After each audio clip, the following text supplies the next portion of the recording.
गुरुरभीष्टावाप्तिदः सज्जनानां निखिलगुणगणार्णो नित्यनिर्मुक्तदोषः सरसिजनयनोऽसौ श्रीपतिर्मानदो नः अशेषवाग्जाड्यमलापहन्त्री नवं नवं स्पष्टसुवाक्प्रदायिनी ममेघजिह्वाग्रसुरङ्गनर्तकी भवप्रसन्ना वदने च मे श्रीः व्याप्तिर्यस्य निजे निजेन महसा पक्षे सपक्षे स्थितिः पक्षे सपक्षे स्थितिः व्यावृत्तिश्च विपक्षतोऽथ विषये सक्तिर्न वै बाधिते नैवास्ति प्रतिपक्षयुक्तिरतुलं शुद्धं प्रमाणं समे भूयात् तत्त्वविनिर्णयाय भगवान् आनन्दतीर्थो मुनिः वाणिते करवाण्यम्ब चरणो हृदि सर्वदा मद्वाक्यसरणिर्भूयात् श्रीमदाचार्यभावगा नमोऽस्तु तात्विका देवाः विष्णुभक्तिपरायणाः धर्ममार्गे प्रेरयन्तु भवन्तः सर्व एव हि यस्य वाक्कामधेनुर्नः कामितार्थान् प्रयच्छति सेवेतं जययोगीन्द्रं कामबाणच्छिदं सदा पदवाक्यप्रमाणाब्धिविक्रीडनविशारदान् लक्ष्मीनारायणमुनीन् वन्दे विद्यागुरून् मम अर्थिकल्पितकल्पोऽयं प्रत्यर्थिगजकेसरी व्यासतीर्थगुरुर्भूयादस्मदिष्टार्थसिद्धये तपोविद्याविरक्त्यादिसद्गुणौघाकरानघं वदिराजगुरून् वन्दे हयग्रीवदयाश्रयान् प्रणमत्कामधेनुं च भजत्सुरतरूपमं श्रीभावबोधकृत्पादचिन्तामणिमुपास्महे मूकोऽपि यत्प्रसादेन मुकुन्दशयनायते राजराजायते रिक्तः राघवेन्द्रं नमाश्रये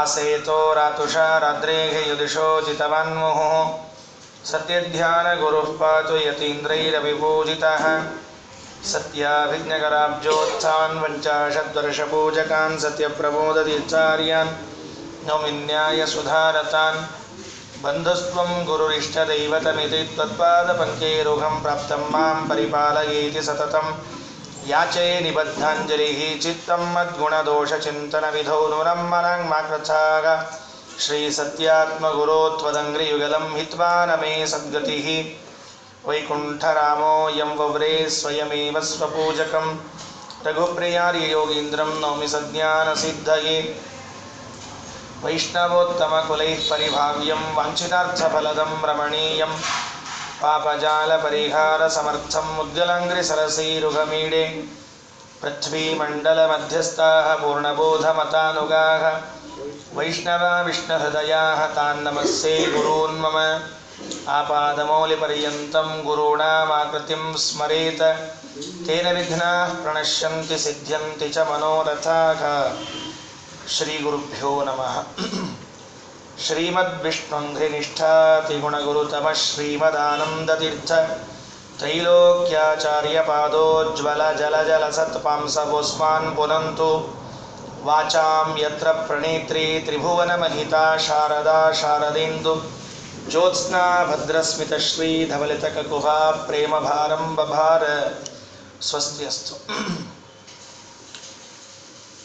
ಜಗದ್ಗುರುಗಳಾದ ಶ್ರೀಮದಾನಂದತೀರ್ಥ ಭಗವತ್ಪಾದಾಚಾರ್ಯರು ರಚನೆ ಮಾಡಿರುವಂತಹ ಅವರ ಮುಖ ಕಮಲದಿಂದ ಹೊರಹೊಮ್ಮಿದ ಎರಡು ಪರಮ ಮಂಗಳವಾದ ಸುಂದರವಾದ ಶ್ಲೋಕಗಳ ವಿಚಾರವನ್ನು ನಿನ್ನೆ ಬೇರೊಂದು ಕ್ರಮದಲ್ಲಿ ತಿಳಿದುಕೊಂಡೆವು.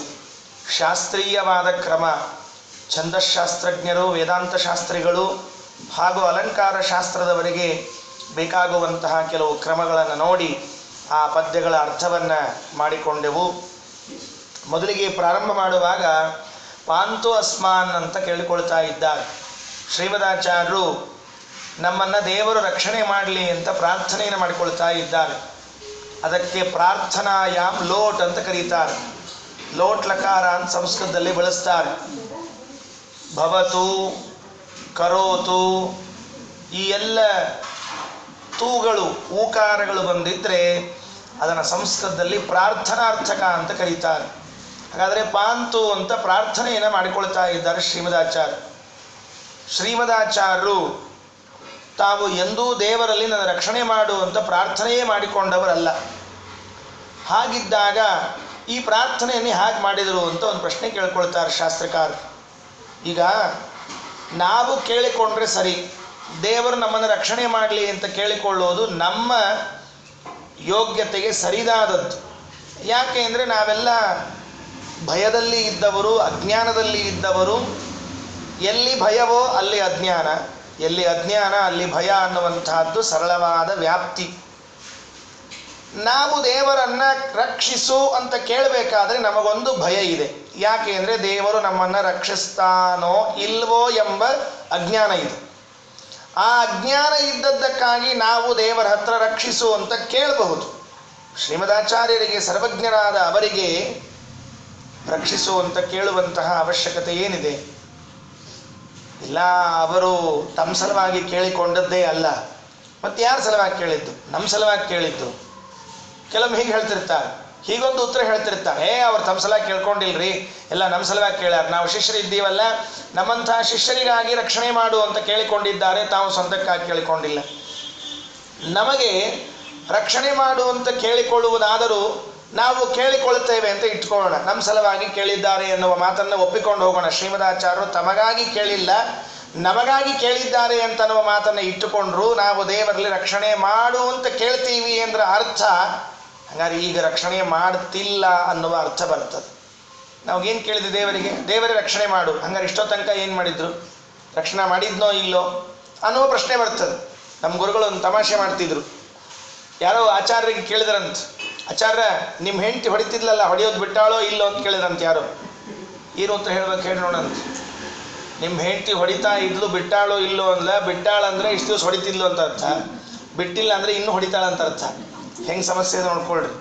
ಈಗ ದೇವರು ರಕ್ಷಣೆ ಮಾಡು ಅಂತ ನೀವು ಕೇಳ್ಕೊಂಡ್ರಿ ಅಂದ್ರೆ ಇಷ್ಟು ದಿವಸ ಮಾಡಿಲ್ಲ ಅಂತ ಅರ್ಥ, ಇನ್ನು ಮುಂದೆ ಮಾಡ್ತಾನೆ ಅಂತ ಅರ್ಥ ಆಗ್ತದೆ. ಹಾಗಾದ್ರೆ ಏನು ಮಾಡಬೇಕು? ತಮಗಾಗಿ ಕೇಳಿಕೊಳ್ಳುವ ಹಾಗಿಲ್ಲ, ತಾವು ಸರ್ವಜ್ಞರಾಗಿದ್ದಾರೆ, ಭಗವಂತ ಯಾವಾಗಲೂ ರಕ್ಷಣೆ ಮಾಡ್ತಾನೆ ಎಂಬ ಜ್ಞಾನ ಅವರಿಗಿದೆ. ನಮ್ಮ ಸಲುವಾಗಿ ಪ್ರಾರ್ಥನೆ ಮಾಡ್ತಾರೆ ಅಂದರೆ ಇಷ್ಟು ದಿವಸ ದೇವರು ರಕ್ಷಣೆ ಮಾಡ್ತಿರ್ಲಿಲ್ಲ, ಈಗ ರಕ್ಷಣೆ ಮಾಡಬೇಕು ಅಂತ ಆಗತ್ತೆ ಅಂತ ಬರ್ತದೆ ಸಮಸ್ಯೆ. ಅದಕ್ಕೆ ಶ್ರೀಮದಾಚಾರ್ಯರು ಭಾಗವತ ತಾತ್ಪರ್ಯದ 10ನೇ ಸ್ಕಂದದಲ್ಲಿ ಶ್ರುತಿಗೀತೆಗೆ ವ್ಯಾಖ್ಯಾನ ಮಾಡುವ ಸಂದರ್ಭದಲ್ಲಿ ಒಂದು ಮಾತನ್ನು ಹೇಳ್ತಾರೆ. ಏನಂತ ತಿಳಿಸ್ತಾರೆ ಅಂದರೆ, ಸರ್ವದಾ ಜಯತೋ ವಿಷ್ಣು ಜಯಂ ತಸ್ಯ ಪ್ರಕಾಶನಂ ಅಂತ ಹೇಳ್ತಾರೆ. ಒಂದು ದೃಷ್ಟಾಂತವನ್ನು ಕೊಡ್ತಾರೆ. ನಾವೆಲ್ಲ ದೇವರಿಗೆ ಕೂಗು ಹಾಕ್ತಿರ್ತೀವಿ, ಜಯವಾಗಲಿ ಅಂತ ದೇವರಿಗೆ ಕೂಗು ಹಾಕ್ತೀವಂತ. ನಾವೆಲ್ಲ ಕೂಗು ಹಾಕ್ತೀವೋ ಇಲ್ಲ? ರಾಮದೇವರಿಗೆ ಜಯವಾಗಲಿ, ಕೃಷ್ಣನಿಗೆ ಜಯವಾಗಲಿ ಅಂತ ಕೂಗು ಹಾಕ್ತಿರ್ತೇವೆ. ಅವ್ನಿಗೆ ಯಾವಾಗ ಜಯ ಆಗೋದು? ಅವನಿಗೆ ಜಯ ಆಗಿಲ್ಲೋ, ಇನ್ನು ಮುಂದೆ ಆಗಬೇಕೋ? ಜಯ ಆಗಬೇಕು ಅಂದ್ರೆ ಏನರ್ಥ ಅದಕ್ಕೆ? ಅದಕ್ಕೆ ಜಯವಾಗಲಿ ಅಂತ ಹೇಳೋದು ಅವನಿಗಾಗಲಿ ಅಲ್ಲ, ನೀನು ಯಾವಾಗಲೂ ಜಯದ ಸ್ವರೂಪನೇ ಇದ್ದೀಯಾ ಎಂಬ ಜ್ಞಾನ ನಮಗೆ ಬರಲಿ ಅಂತ ಅರ್ಥ ಅಂತ ಬರೀತಾರೆ ಶ್ರೀಮದಾಚಾರ್ಯ. ಯಾವಾಗಲೂ ನೀನು ಜಯ ಸ್ವರೂಪ, ಜಯಶಾಲಿಯೇ ಇದ್ದೀ ಎಂಬ ಜ್ಞಾನ ನಮಗಾಗಲಿ ಅನ್ನುವ ಪ್ರಾರ್ಥನೆ ಈ ಪ್ರಾರ್ಥನೆಯಲ್ಲಿ ಸೇರಿಕೊಂಡಿದೆ ಅಂತ ಹೇಳ್ತಾರೆ. ಹಾಗೆ ದೇವರು ರಕ್ಷಣೆ ಮಾಡಲಿ ಅಂದರೆ ಹೊಸದಾಗಿ ರಕ್ಷಣೆ ಮಾಡಲಿ ಅಂತ ಅರ್ಥ ಅಲ್ಲ. ದೇವರೇನು ನಮ್ಮನ್ನು ಸರ್ವದಾ ರಕ್ಷಣೆ ಮಾಡ್ತಾ ಇದ್ದಾನೆ, ಆ ಎಚ್ಚರ ನಮ್ಮಲ್ಲಿ ಬರಲಿ, ಇದೇ ಆ ಪ್ರಾರ್ಥನೆಯ ಅರ್ಥ. ನಾವು ಮರ್ತು ಹೋಗ್ಬಿಡ್ತೀವಿ ಮಧ್ಯ ಮಧ್ಯದಲ್ಲಿ, ದೇವರು ನಮ್ಮನ್ನು ರಕ್ಷಣೆ ಮಾಡ್ತಾನೋ ಇಲ್ವೋ ಎಂಬುವಂತಹ ಸಂದೇಹದಲ್ಲಿ ಬೀಳ್ತೇವೆ. ಆದ್ದರಿಂದ ನಮಗಾಗಿ ಎಚ್ಚರವನ್ನು ಕೊಡಲಿಕ್ಕಾಗಿ ಪಾಂತು ಅಂತ ಹೇಳ್ತಾನೆ. ಒಮ್ಮೆ ದೇವರು ಮತ್ತು ಭಕ್ತ ಇಬ್ಬರು ವಾಕಿಂಗ್ ಹೋಗಿದ್ರಂತೆ.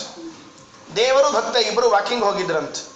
ನದಿ ದಂಡೆ ಮೇಲೆ ಹೋಗ್ತಾ ಇದ್ರಂತೆ. ಫಸ್ಟ್ ಕ್ಲಾಸ್ ನದಿ ಇತ್ತು, ಯಮುನಾ ನದಿ ತೀರದ ಮೇಲೆ ದೇವರು ಭಕ್ತ ಇಬ್ಬರು ವಾಕಿಂಗ್ ಹೋಗ್ತಾ ಇದ್ದಾರೆ. ಹೋಗುವಾಗ ಭಕ್ತ ಕೇಳಿದಂತೆ, ದೇವರೇ ನೀನು ನನಗೆ ಎಷ್ಟು ಪ್ರೀತಿಸ್ತೀಯ ಅಂತ ಕೇಳಿದಂತೆ. ಭಕ್ತ ಕೇಳಿದರೆ ಮತ್ತೆ ದೇವರು ಉತ್ತರ ಕೊಡಬೇಕಲ್ಲ.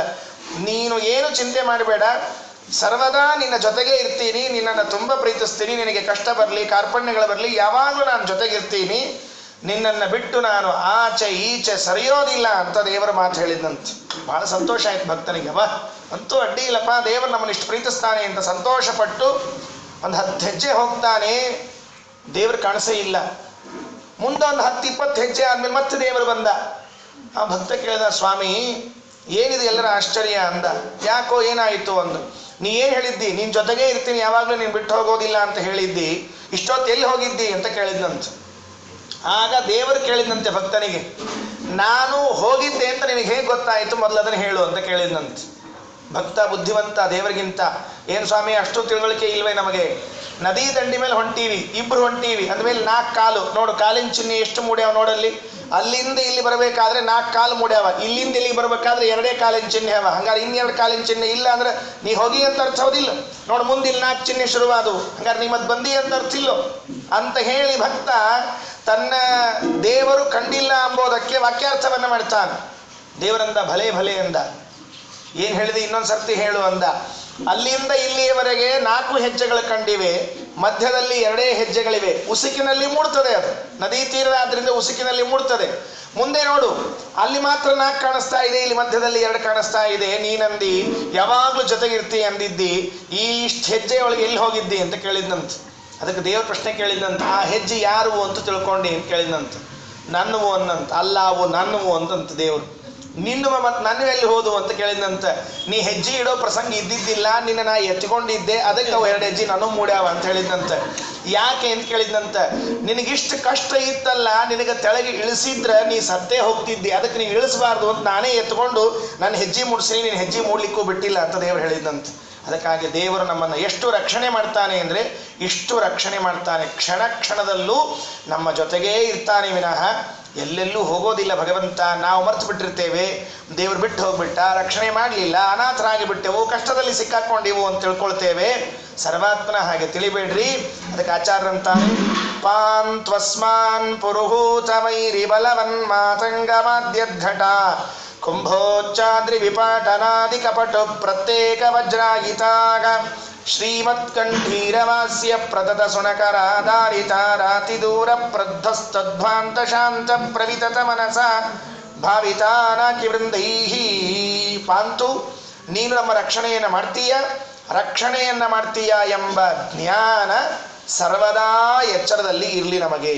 ಆಗಾಗ ಮರೆತು ಹೋಗ್ತಿರ್ತೀವಿ, ಆ ಮರವು ಬರದೆ ಯಾವಾಗಲೂ ಎಚ್ಚರ ಇರುವಂತೆ ನೋಡಿಕೋ ಅನ್ನುವ ಪ್ರಾರ್ಥನೆಯನ್ನ ಶ್ರೀಮದಾಚಾರ್ಯರು ಪಾಂತು ಎಂಬ ಶಬ್ದದಿಂದ ತಿಳಿಸಿಕೊಡ್ತಾರೆ ಅಂತ ಶ್ರುತಿಗೀತೆಯ ವ್ಯಾಖ್ಯಾನದ ಸಂವಾದವನ್ನು ತಿಳಿದುಕೊಳ್ಬೇಕು.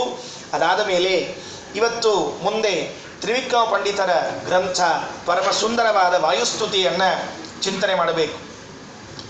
41 ಶ್ಲೋಕಗಳಿರುವಂತಹ ವಾಯುಸ್ತುತಿ. ನಿನ್ನೆ ನಖಸ್ತುತಿಯ ವಿಚಾರವನ್ನು ತಿಳಿದಿದ್ದೇವೆ. ಇವತ್ತಿನಿಂದ ವಾಯುದೇವರ ಗುಣ ಚಿಂತನೆಯನ್ನು ಮಾಡ್ತಾ ಹೊರಡೋಣವಂತೆ. ಬಹಳ ಅಪರೂಪದ ಗುಣಗಳನ್ನು ತ್ರಿವಿಕ್ರಮ ಪಂಡಿತಾಚಾರ್ಯ ಹೇಳ್ತಾ ಹೊರಡ್ತಾರೆ. ತ್ರಿವಿಕ್ರಮ ಪಂಡಿತಾಚಾರ್ಯರ ಬಗ್ಗೆ ಹೇಳಲಿಕ್ಕೆ ಕೂತ್ರೆ ವಾಯುಸ್ತುತಿ ನಿಂತು ಬಿಡ್ತದೆ. ಯಾವುದಾದ್ರೂ ಒಂದು ಸಮಸ್ಯೆ, ನಮ್ಮಲ್ಲಿ ಯಾವಾಗಲೂ ಹೀಗೆ ಉಪನ್ಯಾಸಕರಿಗೆ ಸಮಸ್ಯೆ ಏನು ಅಂದರೆ, ಒಂದು ವಿಷಯಕ್ಕೆ ರೆಲೆವೆಂಟ್ ಆದದ್ದು 16 ವಿಷಯಗಳಿರ್ತದೆ. ಯಾವುದನ್ನಾದರೂ ಆಚೆ ಈಚೆ ಹೇಳಿಬಿಟ್ವಿ ಅಂದರೆ ಈ ವಿಷಯ ನಿಂತು ಆ ವಿಷಯ ಹೋಗ್ಬಿಡ್ತದೆ. ಅದಕ್ಕಾಗಿ ಅನಿವಾರ್ಯವಾಗಿ ಕಟ್ ಹಾಕ್ಕೊಂಡು ಈ ಕುದುರೆಗೆ ಕಣ್ಣಿಗೆ ಪಟ್ಟಿ ಕಟ್ಟಿ ಕರ್ಕೊಂಡು ಹೋಗ್ತಿರ್ತಾರಲ್ಲ, ಹಾಗೆ ಪಟ್ಟಿಯಲ್ಲೇ ಹೊರಟಿದ್ದೇನೆ. ತ್ರಿವಿಕ್ರಮ ಪಂಡಿತರ ಬಗ್ಗೆ ಸೂಕ್ಷ್ಮವಾದ ಪರಿಚಯವನ್ನು ಮಾಡಿಕೊಂಡು ಮುಂದೆ ಹೊರಟೇನೆ.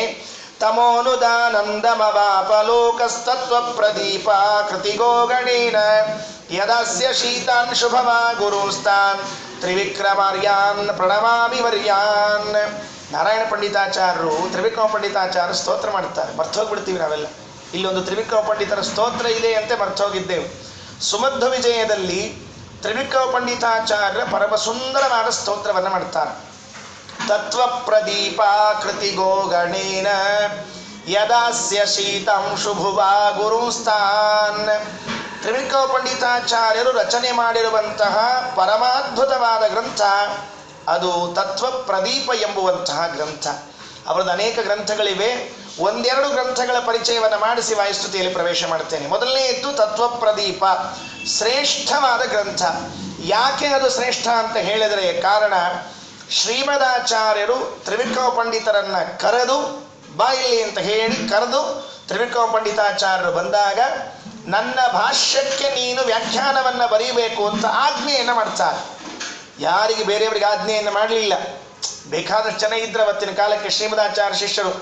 ಅದರ ಮಧ್ಯದಲ್ಲಿ ತ್ರಿವಿಕ್ರಮ ಪಂಡಿತಾಚಾರ್ಯನ ಕರೆದು ಏನು ಹೇಳ್ತಾರೆ ಅಂದರೆ, ನೋಡು, ನನ್ನ ಗ್ರಂಥ ಇದೆ ಭಾಷ್ಯ, ಬ್ರಹ್ಮಸೂತ್ರ ಭಾಷ್ಯ, ಈ ದಿವ್ಯ ಮಂಗಳ ಗ್ರಂಥಕ್ಕೆ ನೀನು ವ್ಯಾಖ್ಯಾನವನ್ನು ಬರೀಬೇಕು ಅಂತ ಹೇಳಿದಾಗ ಗಾಬರಿ ಆಗ್ತದೆ. ತ್ರಿವಿಕ್ರಮ ಪಂಡಿತಾಚಾರ್ಯ ಸಾಷ್ಟಾಂಗ ಹಾಕ್ತಾರೆ ಆಚಾರ್ಯರಿಗೆ, ಕಾಲು ಹಿಡ್ಕೊಳ್ತಾರೆ, ಪ್ರಾರ್ಥನೆ ಮಾಡ್ತಾರೆ. ಸ್ವಾಮಿ, ನಿಮ್ಮ ಗ್ರಂಥಕ್ಕೆ ವ್ಯಾಖ್ಯಾನ ಬರೆಯುವ ಯೋಗ್ಯತೆ ನನ್ನದೇ, ಸಾಧ್ಯನೇ ಇಲ್ಲ. ನಿಮ್ಮ ಗ್ರಂಥದ ಅರ್ಥವೇ ನಮಗಿನ್ನೂ ಆಗ್ತಾ ಇಲ್ಲ, ವ್ಯಾಖ್ಯಾನ ಏನು ಬರಿತೀನಿ ನಾನು? ಒಂದು ಕೆಲಸ ಮಾಡ್ರಿ, ನಿಮ್ಮ ಗ್ರಂಥದಲ್ಲಿ ಹೇಳಲಾದ ಯುಕ್ತಿಗಳು, ವ್ಯಾಖ್ಯಾನದ ವಿಷಯಗಳೇನಿವೆ ಅದನ್ನು ಇನ್ನೊಂದು ಗ್ರಂಥದಲ್ಲಿ ಬರೀರಿ ಮೊದಲು, ಆಮೇಲೆ ನಾನು ಅದನ್ನು ನೋಡಿಕೊಂಡು ಬೇಕಾದರೆ ನಿಮ್ಮ ಆಜ್ಞೆಯನ್ನು ಪರಿಪಾಲನೆ ಮಾಡ್ತೇನೆ ಅಂತ ಹೇಳಿದಾಗ ತ್ರಿವಿಕ್ರಮ ಪಂಡಿತರ ಪ್ರಾರ್ಥನೆಯಂತೆ ಶ್ರೀಮದಾಚಾರ್ಯರು ಅನುವ್ಯಾಖ್ಯಾನವನ್ನು ರಚನೆ ಮಾಡುತ್ತಾರೆ. ಬ್ರಹ್ಮಸೂತ್ರ ಭಾಷ್ಯವನ್ನು ಅನುವ್ಯಾಖ್ಯಾನವನ್ನು ರಚನೆ ಮಾಡುತ್ತಾರೆ. ಈ ಎರಡು ಗ್ರಂಥಗಳಾದ ಮೇಲೆ ನ್ಯಾಯ ವಿವರಣವನ್ನು ರಚನೆ ಮಾಡುತ್ತಾರೆ, ಅಣುಭಾಷ್ಯವನ್ನು ರಚನೆ ಮಾಡುತ್ತಾರೆ.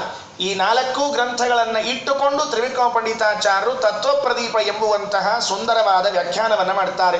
ಗುರುವಾಜ್ಞಾ ಗೌರವ ಟೀಕಾಂ ಕುರ್ವನ್ ಭಾಷ್ಯಸ್ಯ ದುಷ್ಕರಾಂ 15ನೇ ಸರ್ಗದಲ್ಲಿ ಹೇಳುವಾಗ ಈ ಮಾತನ್ನು ಹೇಳುತ್ತಾರೆ. ಗುರುವಾಜ್ಞಾ ಗೌರವಾತ್, ಶ್ರೀಮದಾಚಾರ್ಯರು ಆಜ್ಞೆ ಮಾಡಿದರು ಎಂಬ ಒಂದೇ ಕಾರಣಕ್ಕೆ ತ್ರಿವಿಕ್ರಮ ಪಂಡಿತಾಚಾರ್ಯರು ತತ್ವಪ್ರದೀಪ ಎಂಬುವಂತಹ ಗ್ರಂಥವನ್ನು ಬರೆದಿದ್ದಾರೆ. ಆ ಗ್ರಂಥದ ಬಗ್ಗೆ ಮುಟ್ಟೋದಿಲ್ಲ, ಪಕ್ಕಕ್ಕೆ ಇಟ್ಬಿಡ್ತೀನಿ. ಅದರ ಮುಂದೆ ಮತ್ತೆ ವಿಚಾರ ಇನ್ನೊಮ್ಮೆ ಪ್ರಸಂಗದಲ್ಲಿ ಹೇಳೋಣವಂತೆ. ತತ್ವಪ್ರದೀಪ ಎಂಬುವಂತಹ ಒಂದು ಗ್ರಂಥ, ಉಷಾಹರಣ ಎಂಬುವಂತಹ ಮತ್ತೊಂದು ಗ್ರಂಥ ತ್ರಿವಿಕ್ರಮ ಪಂಡಿತಾಚಾರ್ಯ, ಬಹಳ ಸುಂದರವಾದ ಗ್ರಂಥ ಇದೆ. ಉಷಾಹರಣ ಅಂದರೆ ಬಾಣಾಸುರನ ಮಗಳು ಉಷಾದೇವಿ ಅಂತ ಅವಳ ಹೆಸರು. ನೋಡ್ರಿ, ನಾವೆಲ್ಲ ಸುಭದ್ರಾಹರಣ, ರುಕ್ಮಿಣೀಹರಣ ಅಂತ ಕೇಳಿದವರು, ಉಷಾಹರಣದ ಕಥೆಯನ್ನು ಕೇಳಿರೋದಿಲ್ಲ. ತ್ರಿವಿಕ್ರಮ ಪಂಡಿತರು ಪರಮ ಸುಂದರವಾದ ಕಾವ್ಯವನ್ನು ಬರೀತಾರೆ. ಕೃಷ್ಣ ಪರಮಾತ್ಮನ ಮೊಮ್ಮಗ ಅನಿರುದ್ಧ, ಆ ಅನಿರುದ್ಧ ಬಾಣಾಸುರನ ಮಗಳಾದ ಉಷಾದೇವಿಯನ್ನು ಅಪಹರಿಸಿಕೊಂಡು ಬರ್ತಾನೆ ವಿವಾಹ ಮಾಡಿಕೊಳ್ಬೇಕು ಅಂತ. ಅವತ್ತೆಲ್ಲ ರಾಜರು ಹಾಗೆ ಇದ್ರು. ಅವರೆಲ್ಲ ಮದುವೆ ಮಾಡ್ಕೊಳ್ಬೇಕಾದ್ರೆ ಕನ್ಯಾ ಫಿಕ್ಸ್ ಮಾಡಿಕೊಂಡು ನಮ್ಮಲ್ಲಿ ಮಾಡ್ತಿರ್ತಾರಲ್ಲ, ನಿಮ್ಮ ಹುಡುಗ ನಮ್ಮ ಹುಡುಗಿ, ನಮ್ಮ ಹುಡುಗ ನಿಮ್ಮ ಹುಡುಗಿ ಅಂತೆಲ್ಲ ನೋಡಿ ಮಾತಾಡಿ ಕಲ್ಯಾಣ ಮಂಟಪ ಫಿಕ್ಸ್ ಮಾಡಿ ಆಮೇಲೆ ಅವೆಲ್ಲ ಏನಿಲ್ಲೇ ಇಲ್ಲ. ಹೋಗೋದು ನುಗ್ಗೋದು, ಸಭೆಯೊಳಗೆ ನುಗ್ಗಿ ಬಡದ ಆ ಹುಡುಗಿನ ಎತ್ಕೊಂಡು ಬಂದು ಮದುವೆ ಮಾಡ್ಕೊಳ್ಳೋದು, ಅದು ವೀರಶುಲ್ಕ ಅಂತ ಹೆಸರಿತ್ತದಕ್ಕೆ. ಹಾಗೆ ಅನಿರುದ್ಧ ಹೋಗಿ ಆ ಉಷಾದೇವಿಯನ್ನು ಕರೆದುಕೊಂಡು ಬಂದು ವಿವಾಹ ಮಾಡಿಕೊಳ್ತಾನಲ್ಲ, ಆ ಕಥೆಯನ್ನು ತ್ರಿವಿಕ್ರಮ ಪಂಡಿತಾಚಾರ್ಯರು ಉಷಾಹರಣ ಅಂತ ಬರೆದಿದ್ದಾರೆ. ಅದೊಂದು ಕಾವ್ಯ. ತತ್ವಪ್ರದೀಪ ಎಂಬುವಂತಹ ವೇದಾಂತ ಗ್ರಂಥ, ಉಷಾಹರಣವೆಂಬುವಂತಹ ಕಾವ್ಯ ಗ್ರಂಥ. ಅದಾದ ಮೇಲೆ ಈ ವಾಯುಸ್ತುತಿಗಿಂತಲೂ ಮೊದಲೇ ವಿಷ್ಣು ಸ್ತುತಿ ಅಂತ ಒಂದನ್ನು ಬರೆದಿದ್ದಾರೆ. ಪ್ರಾಯಶಃ ತ್ರಿವಿಕ್ರಮ ಪಂಡಿತಾಚಾರ್ಯರ ವಿಷ್ಣು ಸ್ತುತಿಯನ್ನು ನಾವು ಕೇಳೇ ಇಲ್ಲ. ವಾಯುಸ್ತುತಿಯಷ್ಟೇ ಶ್ರೇಷ್ಠವಾದ ಪರಮ ಸುಂದರವಾದ ಗ್ರಂಥ ಮತ್ತೆ ವಿಷ್ಣು ಸ್ತುತಿ. ಅದರಲ್ಲಿ ಹೀಗೆ ಶುರು ಮಾಡ್ತಾರೆ, ಪರಮಾತ್ಮನ ಪಾದದಿಂದಲೇ ವರ್ಣನೆ ಮಾಡ್ತಾ ಹೋಗ್ತಾರೆ. ಇಲ್ಲೇನು ಆಚಾರ್ಯರು ಪಾಂತಸ್ಮಾನ್ ಅಂದಿದ್ದಾರೆ, ಅಲ್ಲಿ ಪಾಂತಸ್ಮಾನ್ ಅಂತ ಅವರು ಪ್ರಾರಂಭ ಮಾಡ್ತಾರೆ. ವಿಷ್ಣು ಸ್ತುತಿ ಎಂಬುವಂತಹ ಒಂದು ಗ್ರಂಥ, ದೇವರ ಆಪಾದ ಮೌಳಿ ವರ್ಣನೆ ಇರುವಂತಹ ಗ್ರಂಥ ಅದು ವಿಷ್ಣು ಸ್ತುತಿ. ತತ್ವಪ್ರದೀಪ, ಉಷಾಹರಣ, ವಿಷ್ಣು ಸ್ತುತಿ ಇದು ತ್ರಿವಿಕ್ರಮ ಪಂಡಿತಾಚಾರ್ಯ ಗ್ರಂಥ. ಅದರ ಜೊತೆಗೆ ವಾಯುಸ್ತುತಿ ಇದು 4ನೇ ಗ್ರಂಥ.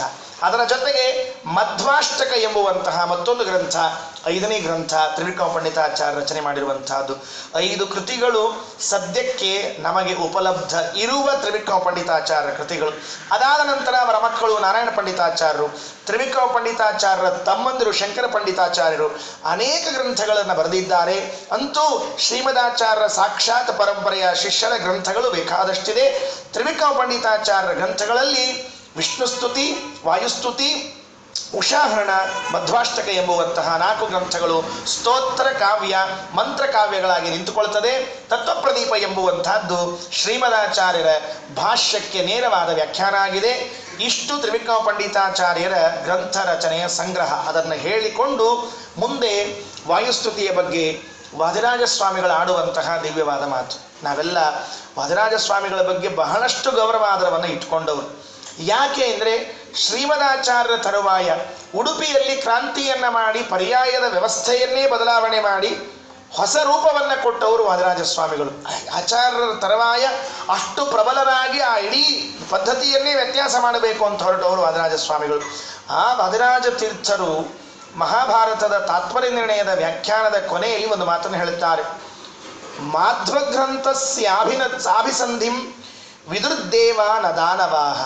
ಶ್ರೀಮದಾಚಾರ್ಯರ ಗ್ರಂಥಗಳ ವ್ಯಾಖ್ಯಾನವನ್ನು, ಗ್ರಂಥಗಳ ಅರ್ಥವನ್ನು ಯಾರಾದರೂ ಮಾಡಿಕೊಳ್ತಾರೆ ಅಂದರೆ ಅವರು ದೇವತೆಗಳೇ ಆಗಿರಬೇಕು, ಬೇರೆಯವರು ಯಾರಿಗೂ ಆಗ್ಲಿಕ್ಕೆ ಸಾಧ್ಯ ಇಲ್ಲ.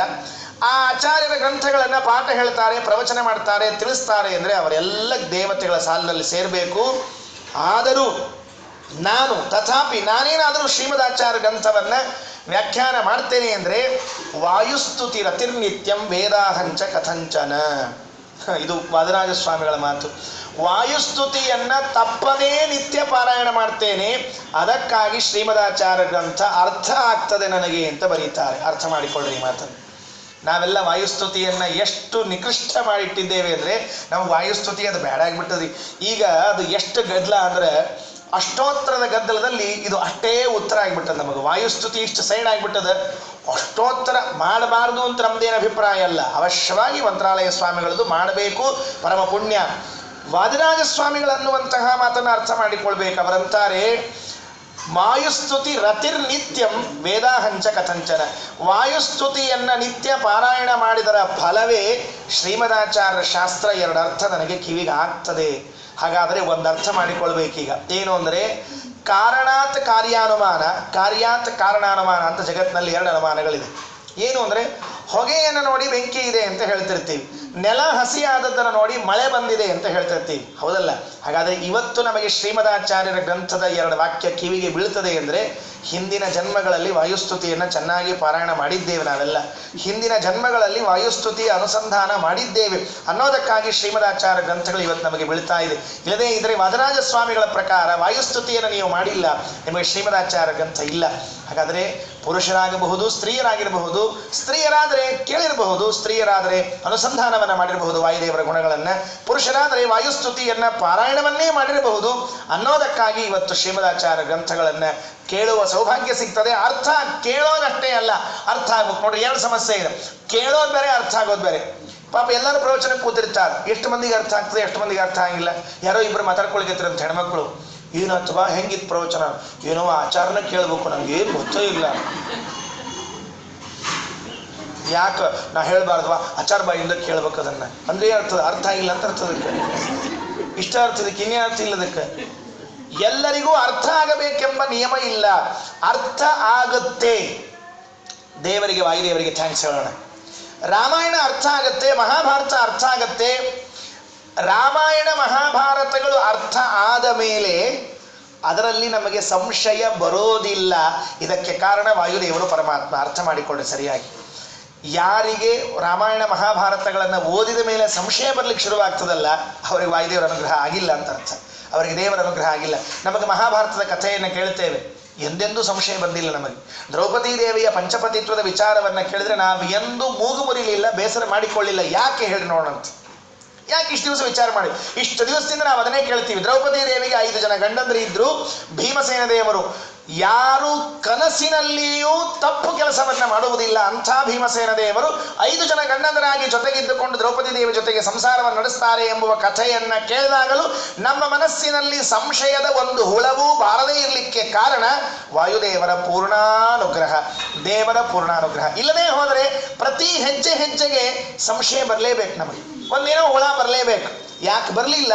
ವಾಯುದೇವರ ಅನುಗ್ರಹ ಅದ, ದೇವರ ಅನುಗ್ರಹ ಅದ ಅನ್ನೋದಕ್ಕಾಗಿ ನಮಗೆ ಬಂದಿಲ್ಲ.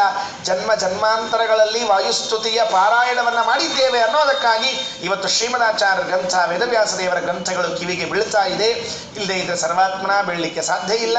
ಇದು ವಾದಿರಾಜ ಸ್ವಾಮಿಗಳ ಅಭಿಪ್ರಾಯ. ಮಾಧ್ವ ಗ್ರಂಥಸ್ಯಾಭಿಸಂಧಿಂ ವಿದುದ್ದೇವ ನದಾನವಾಗ ವಾಯುಸ್ತುತಿ ರತಿರ್ ನಿತ್ಯಂ, ವಾಯುಸ್ತುತಿ ರತಿರ್ ನಿತ್ಯಂ ವೇದಾಹಂಚ ಕಥಂಚನ. ಎಷ್ಟು ದೃಢವಾದ ಮಾತು!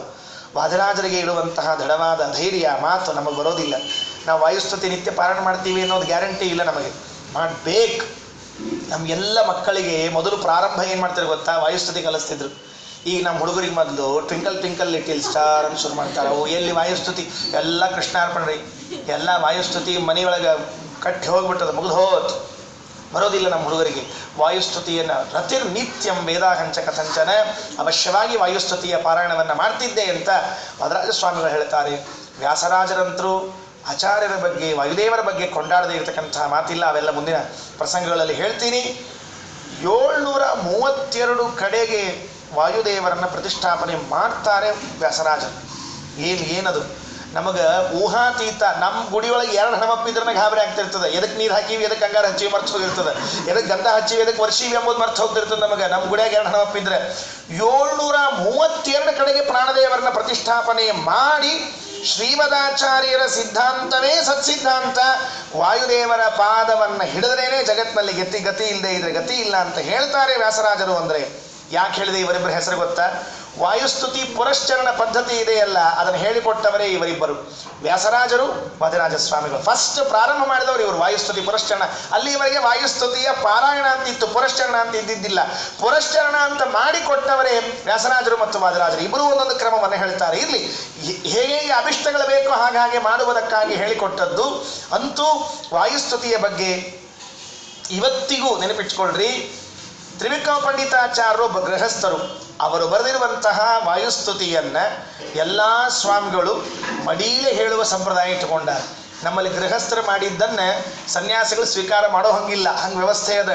ಆದರೂ ತ್ರಿವಿಕ್ರಮ ಪಂಡಿತಾಚಾರ್ಯರಿಗೆ ಎಂತಹ ಗೌರವ ಕೊಡ್ತಾರೆ ನಮ್ಮ ಇಡೀ ಮಾಧ್ವ ಸಮಾಜ.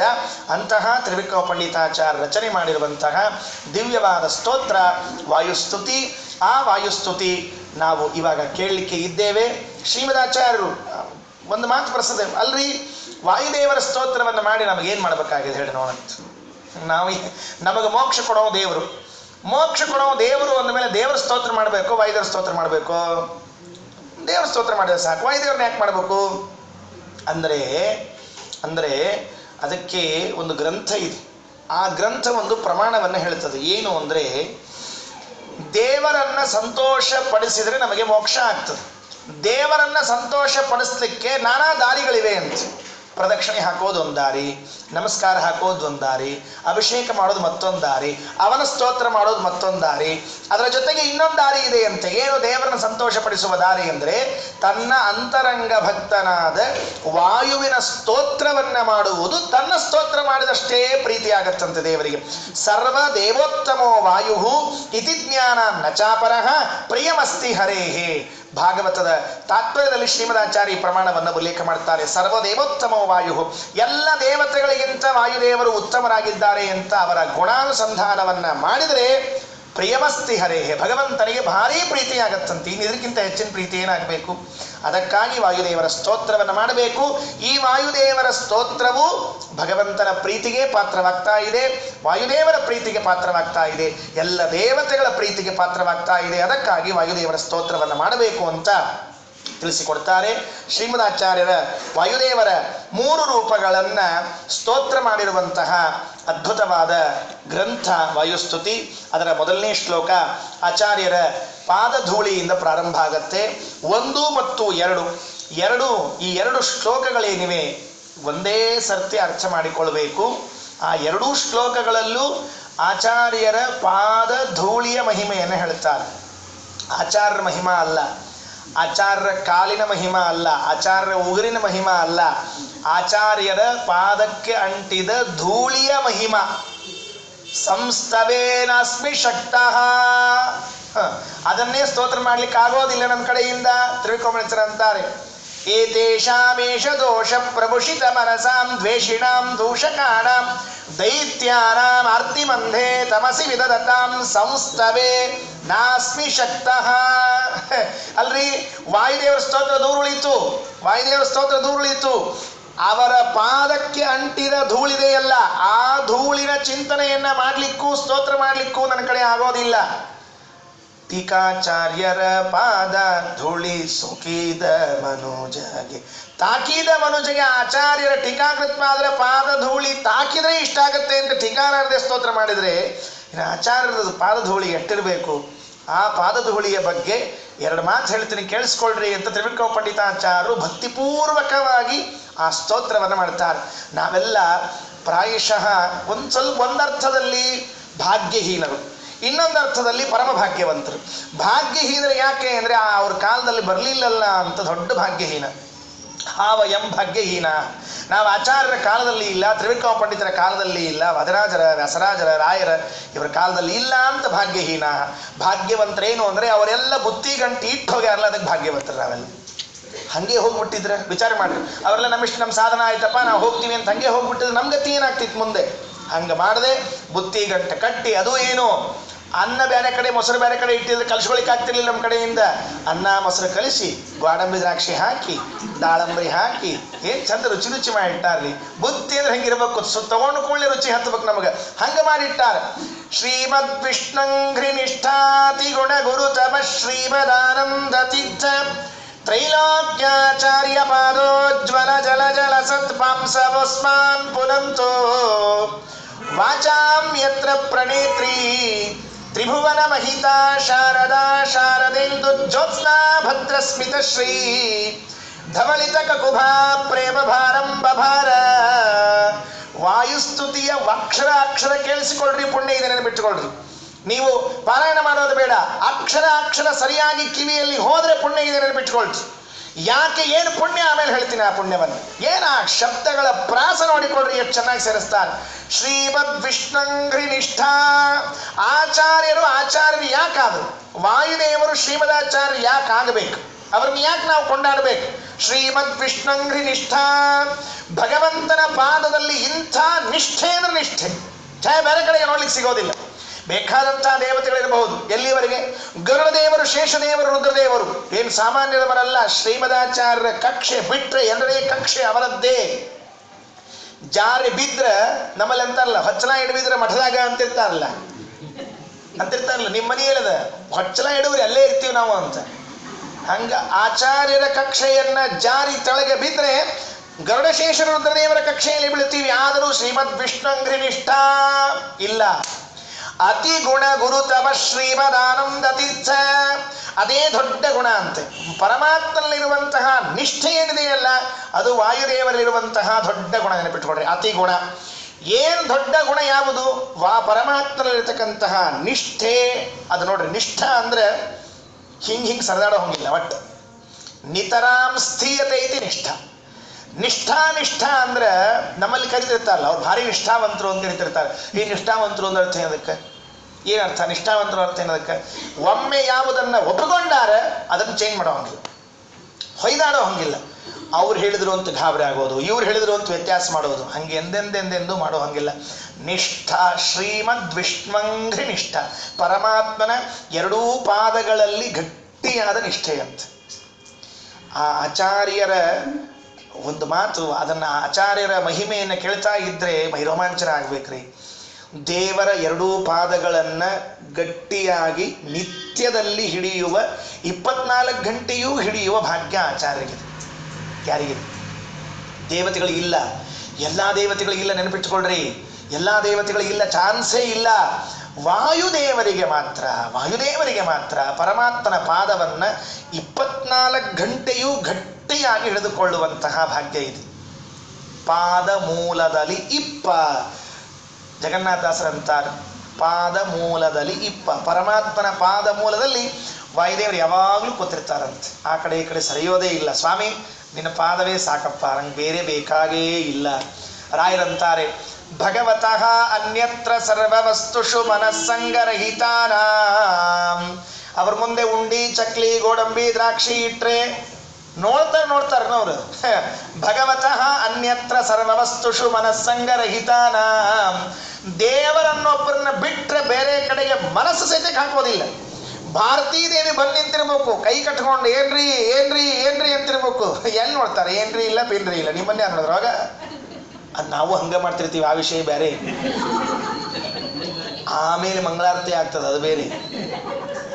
ಭಾರತೀ ದೇವಿ ಬಂದರೂ ಪರಮಾತ್ಮನಲ್ಲಿ ನಿಷ್ಠೆ ಆ ಕಡೆ ಈ ಕಡೆ ಆಗೋದಿಲ್ಲ.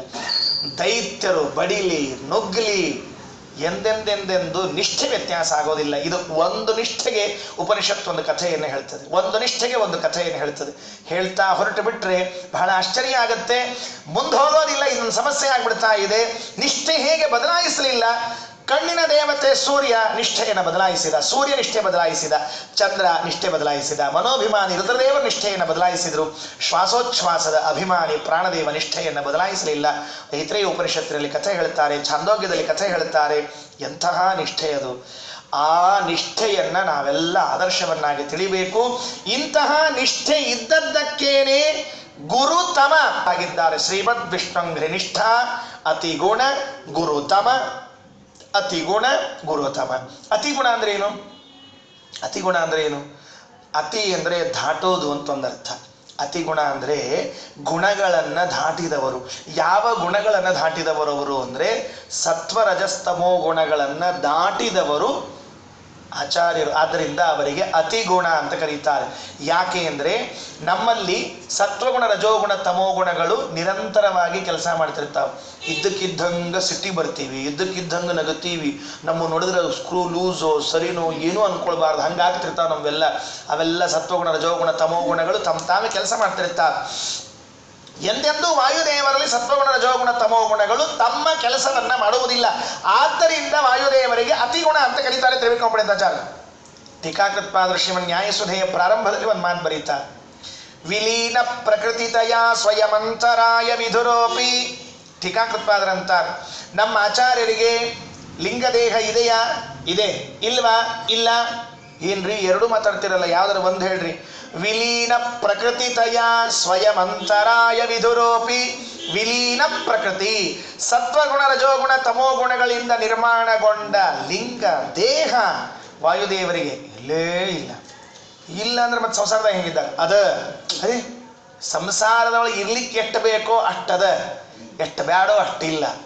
ಹಿಂಗೆ ವ್ಯವಸ್ಥೆ ಅದಂತ ವಾಯುದೇವರದ್ದು. ಎಂಥ ಲಿಂಗದೇಹರಿ ಅದು, ಎಂಥ ಲಿಂಗದೇಹ. ನಮ್ಮೆಲ್ಲ ಲಿಂಗದೇಹ ಇನ್ನೊಂದು ಕಡೆ ಹೋಗ್ಲಿಕ್ಕೆ ಬಿಡಂಗಿಲ್ರಿ, ಅಡ್ಡಾಗಿ ಕೂತ್ಬಿಟ್ಟಿರ್ತಾವ.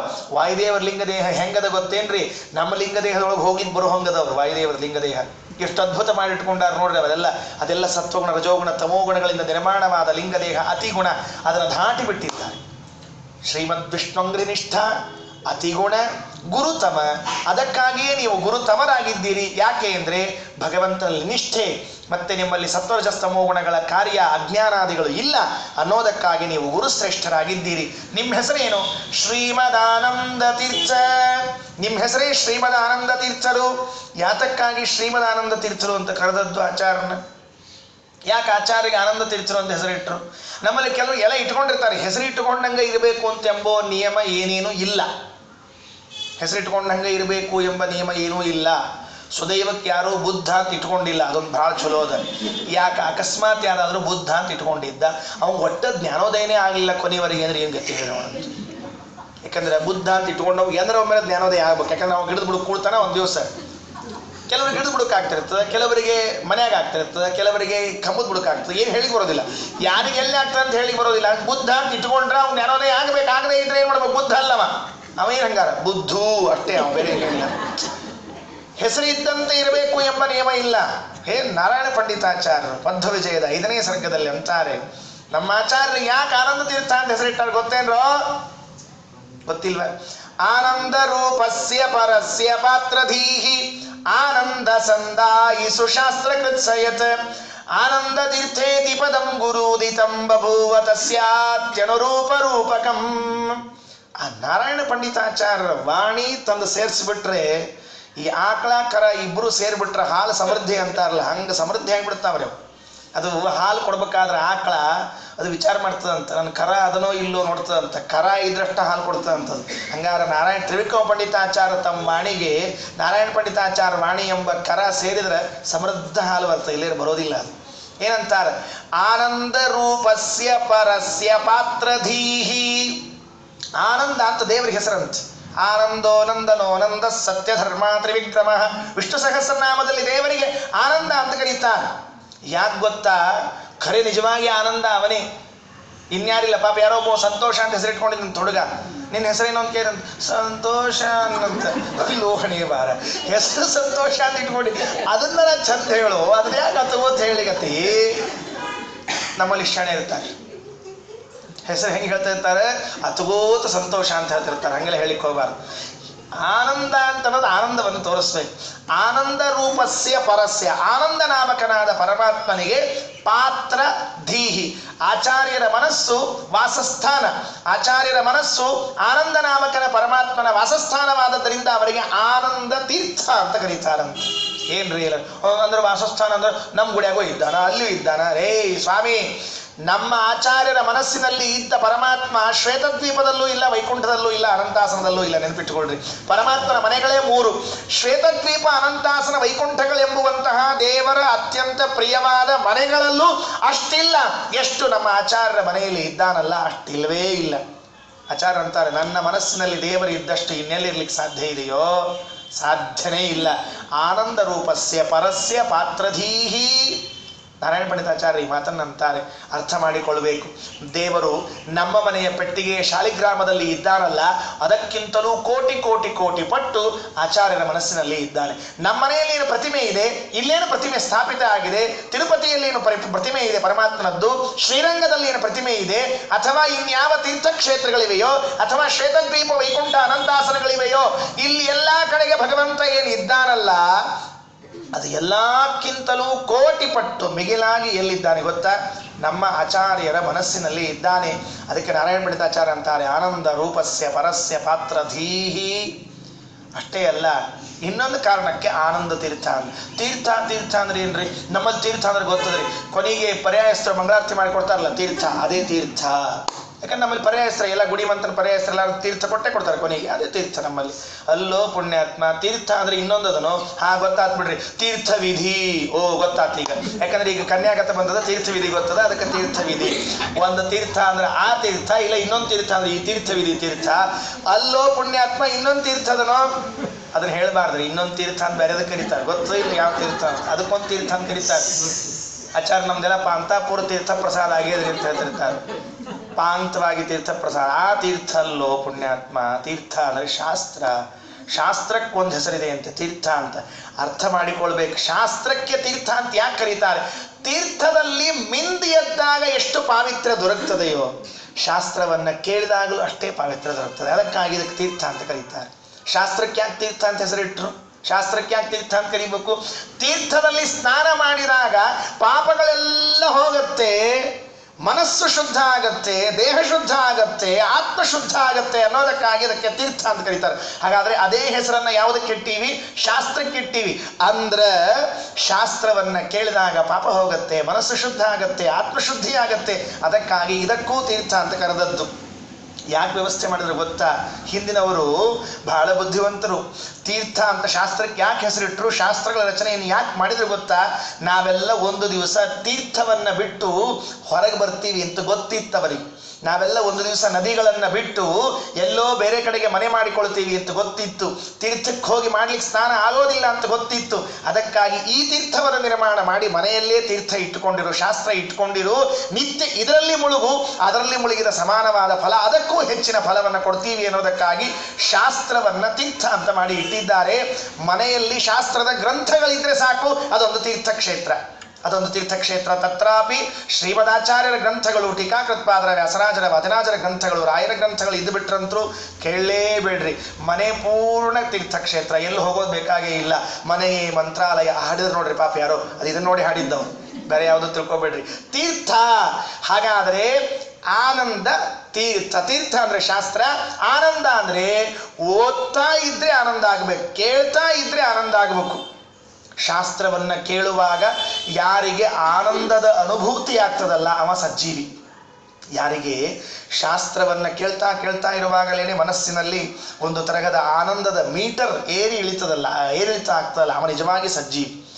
ಕೇಳಿದ್ರೂ ಅರ್ಥ ಆಗಲಿಲ್ಲ, ಮುಗೀತನ ಪ್ರವಚನ ಆತ ಬಿಡು ಅಂಥೇಳಿ ಮುಗಿದ ಮೇಲೆ ಮುಗೀತೀನಿ ಅಂತ ಕೇಳು. ಹಿಂಗೆ ಪಾಪ ಯಾರೋ ಒಬ್ಬ ಭಾವಿ ದಂಡಿ ಮುಂದೆ ನಿಂತ್ಕೊಂಡು ನಗ್ಲಿಕತ್ತಿದ್ದಂತವ. ಭಾವಿ ದಂಡಿ ಮುಂದೆ ನೀನು ನಗ್ಲಿಕತ್ತಿದ್ರೆ ಬಾಜುಕ್ ನಾವು ಕೇಳಿದ್ ಯಾಕೆ ನಗ್ಲಿಕತ್ತೀವ ಅಂತ ಕೇಳಿದಂತ. ಬೆಳಿಗ್ಗೆ ನೀ ಹೇಳಿದ್ದಲ್ಲ ಜೋಕು, ಈಗ ಅರ್ಥ ಆತು ಅನ್ನಂತ. ಅಯ್ಯೋ ಶಿವನೇ, ಬೆಳಿಗ್ಗೆ ಹೇಳಿದ ಜೋಕು ಮಧ್ಯಾಹ್ನ ಸ್ನಾನ ಕಾಲಕ್ಕೆ ಅರ್ಥ ಆದವ್ರಿಗೆ ಏನು ಹೇಳ್ಬೇಕ್ರಿ? ಜೋಕ್ ಅರ್ಥ ಆಗ್ಲಿಕ್ಕೆ 4 ತಾಸು ಹೇಳಿದ್ರೆ ಶಾಸ್ತ್ರ ಅರ್ಥ ಆಗ್ಲಿಕ್ಕೆ ಎಷ್ಟು ತಾಸು ಹಿಡಿಬೇಕು? ಶಾಸ್ತ್ರ ಕೇಳುವಾಗ ಆನಂದ ಆಗಬೇಕು. ಹೌದು, ಈ ಶಾಸ್ತ್ರ ಸತ್ಯ, ಆಚಾರ್ಯರ ಶಾಸ್ತ್ರ ಸತ್ಯ. ಇದನ್ನ ಕೇಳಿದರೆ ಉದ್ಧಾರ, ಎಂದೆಂದೆಂದೆಂದು ವ್ಯತ್ಯಾಸ ಆಗುವುದಿಲ್ಲ ನಮ್ಮ ಜೀವನದಲ್ಲಿ ಎಂಬುವಂತಹ ದೃಢವಾದ ನಂಬಿಕೆಯನ್ನ ಕೊಡುವ ಶಾಸ್ತ್ರ ಆನಂದ ತೀರ್ಥ. ಅದಕ್ಕಾಗಿ ಶ್ರೀಮದಾಚಾರ್ಯರಿಗೆ ಆನಂದ ತೀರ್ಥ ಅಂತ ಇಟ್ರು ಅಂತ ನಾರಾಯಣ ಪಂಡಿತಾಚಾರ್ಯ ಬರೀತಾರೆ.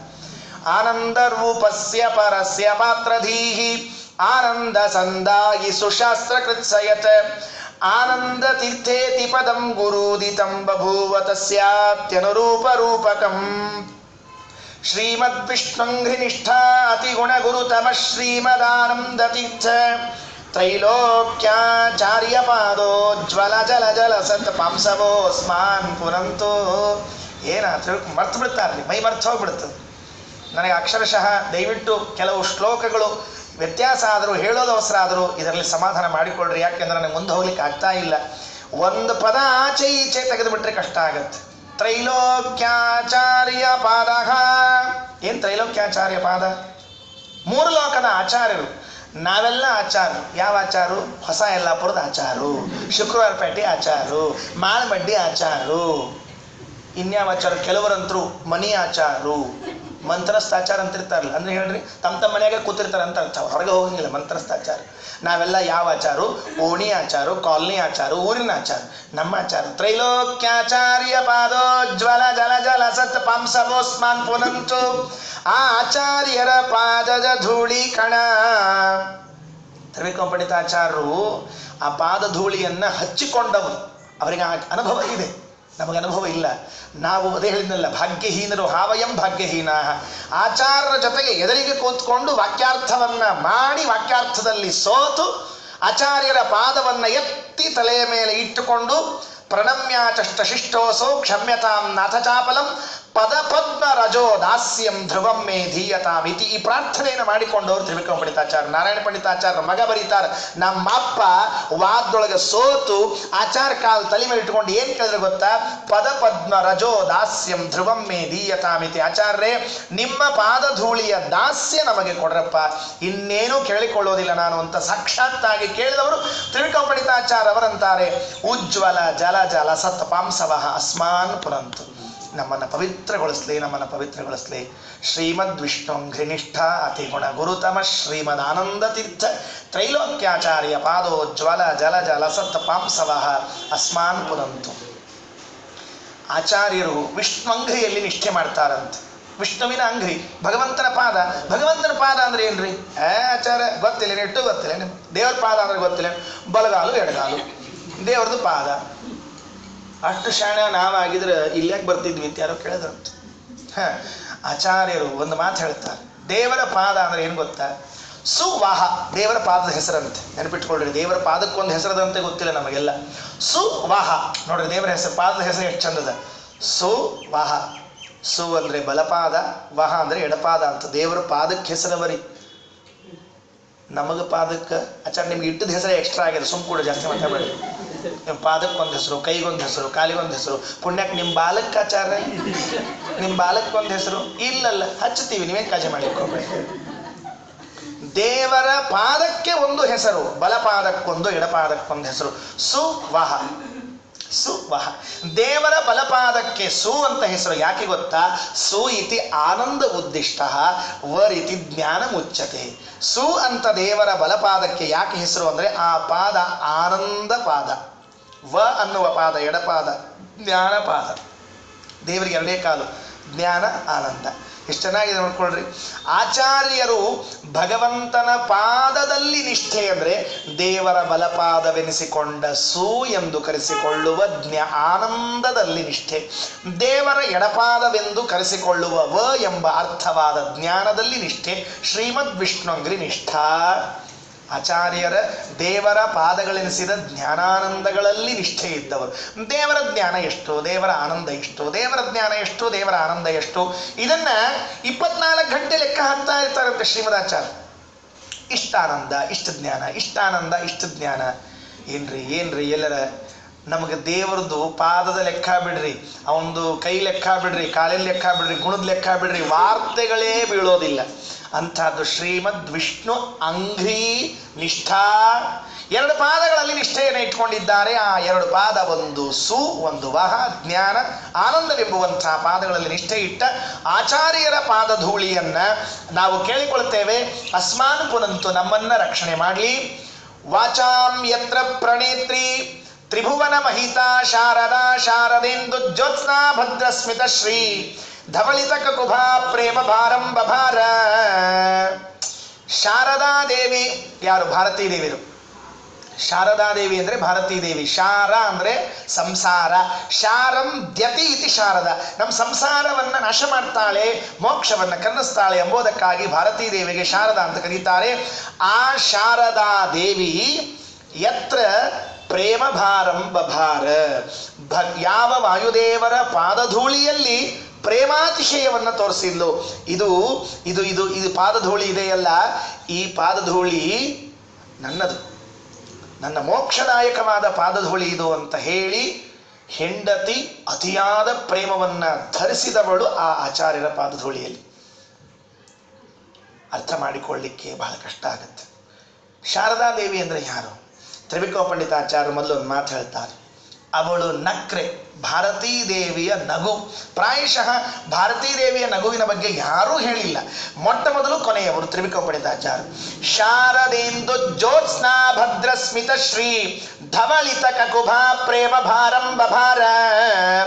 ಶಾರದ ಇಂದು ಶರತ್ ಪೂರ್ಣಿಮಾ ಬರ್ತದಂತೆ. ಶರತ್ಕಾಲ ಬರ್ತದಲ್ಲ, ಮಾರ್ಗಶಿರ ಕಾರ್ತಿಕ ಬರ್ತದಲ್ಲ, ಆ ಪ್ರಸಂಗದಲ್ಲಿ ಹುಣ್ಣಿಮೆ ಬರ್ತದೆ. ಆ ಹುಣ್ಣಿಮೆಯ ಪ್ರಸಂಗದಲ್ಲಿ ಆ ಬೆಳಕಿರ್ತದಲ್ಲ, ಆ ಚಂದ್ರನ ಬೆಳಕು. ಶಾರದ ಇಂದು ಜ್ಯೋತ್ಸ್ನಾ, ಶರತ್ಕಾಲದ ಚಂದ್ರನ ಬೆಳದಿಂಗಳು ನೋಡಿರ್ತಿರ್ಲಿಲ್ಲ, ಗೊತ್ತದ ಬಿಡ್ರಿ ನಮಗೆಲ್ಲ. ಯಾಕೆ ಹೇಳ್ರಿ, ಬೆಳದಿಂಗಳ ಪಂಕ್ತಿ ಅಂತ ಮಾಡ್ತಿರ್ತಾರೆ ನಮ್ಮಲ್ಲಿ, ಹಿಂಗಾಗಿ ಗೊತ್ತದ ಆ ಬೆಳದಿಂಗಳ ಪಂಕ್ತಿ ಮಹಿಮಾ ಏನಂತ ಹೇಳಿ. ಆ ಬೆಳದಿಂಗಳು ಏನಿದೆಯಲ್ಲ, ಆ ಬೆಳದಿಂಗಳು ಭಾರತೀ ದೇವಿಯರ ನಗುವಿನ ಮುಂದೆ ಮಂಕಾಗಿ ಬಿಡುತ್ತಂತೆ. ತ್ರಿವಿಕ್ರಮ ಪಂಡಿತಾಚಾರ್ಯ ಅಂತಾರೆ, ಶಾರದೆಂದು ಜ್ಯೋತ್ಸ್ನಾ ಭದ್ರ ಸ್ಮಿತಶ್ರೀ ಧವಳಿತ ಕಕುಭ. ಧವಳಿತ ಕಕುಭ, ಆ ಚಂದ್ರ ಪಾಪ ಇನ್ನೂ ಎಲ್ಲ ದಿಕ್ಕುಗಳಿಗೆ ಹರಡಬೇಕು, ನನ್ನ ಕಾಂತಿಯನ್ನ ಎಲ್ಲ ದಿಕ್ಕಿನಲ್ಲಿ ಹರಡ್ತೀನಿ ಅಂತ ಹೊರಟಿದ್ರೆ ಭಾರತೀ ದೇವರು ಒಂದು ಸರ್ತಿ ಸ್ಮೈಲ್ ಮಾಡಿ ನಿಲ್ಲಿಸಿದರಂತೆ. ಒಂದು ಸರ್ತಿ ಮುಗುಳ್ನಗೆ ನಕ್ಕಿಟ್ರೆ ಪಾಪ ಚಂದ್ರ ಮಂಕಾಗಿ ಕೂತ್ಬಿಟ್ಟ. ಯಾಕೋ ಮಂಕಾದಿಯೋ ಮಂಕಣ್ಣ ಅಂದರೆ ನಮ್ಮಮ್ಮನ ನಗುವೇ ನನ್ನ ಹಾಳು ಮಾಡಿಬಿಡುತ್ತಲ್ಲಪ್ಪ, ನಾನೇನು ಮಾಡಲಿ.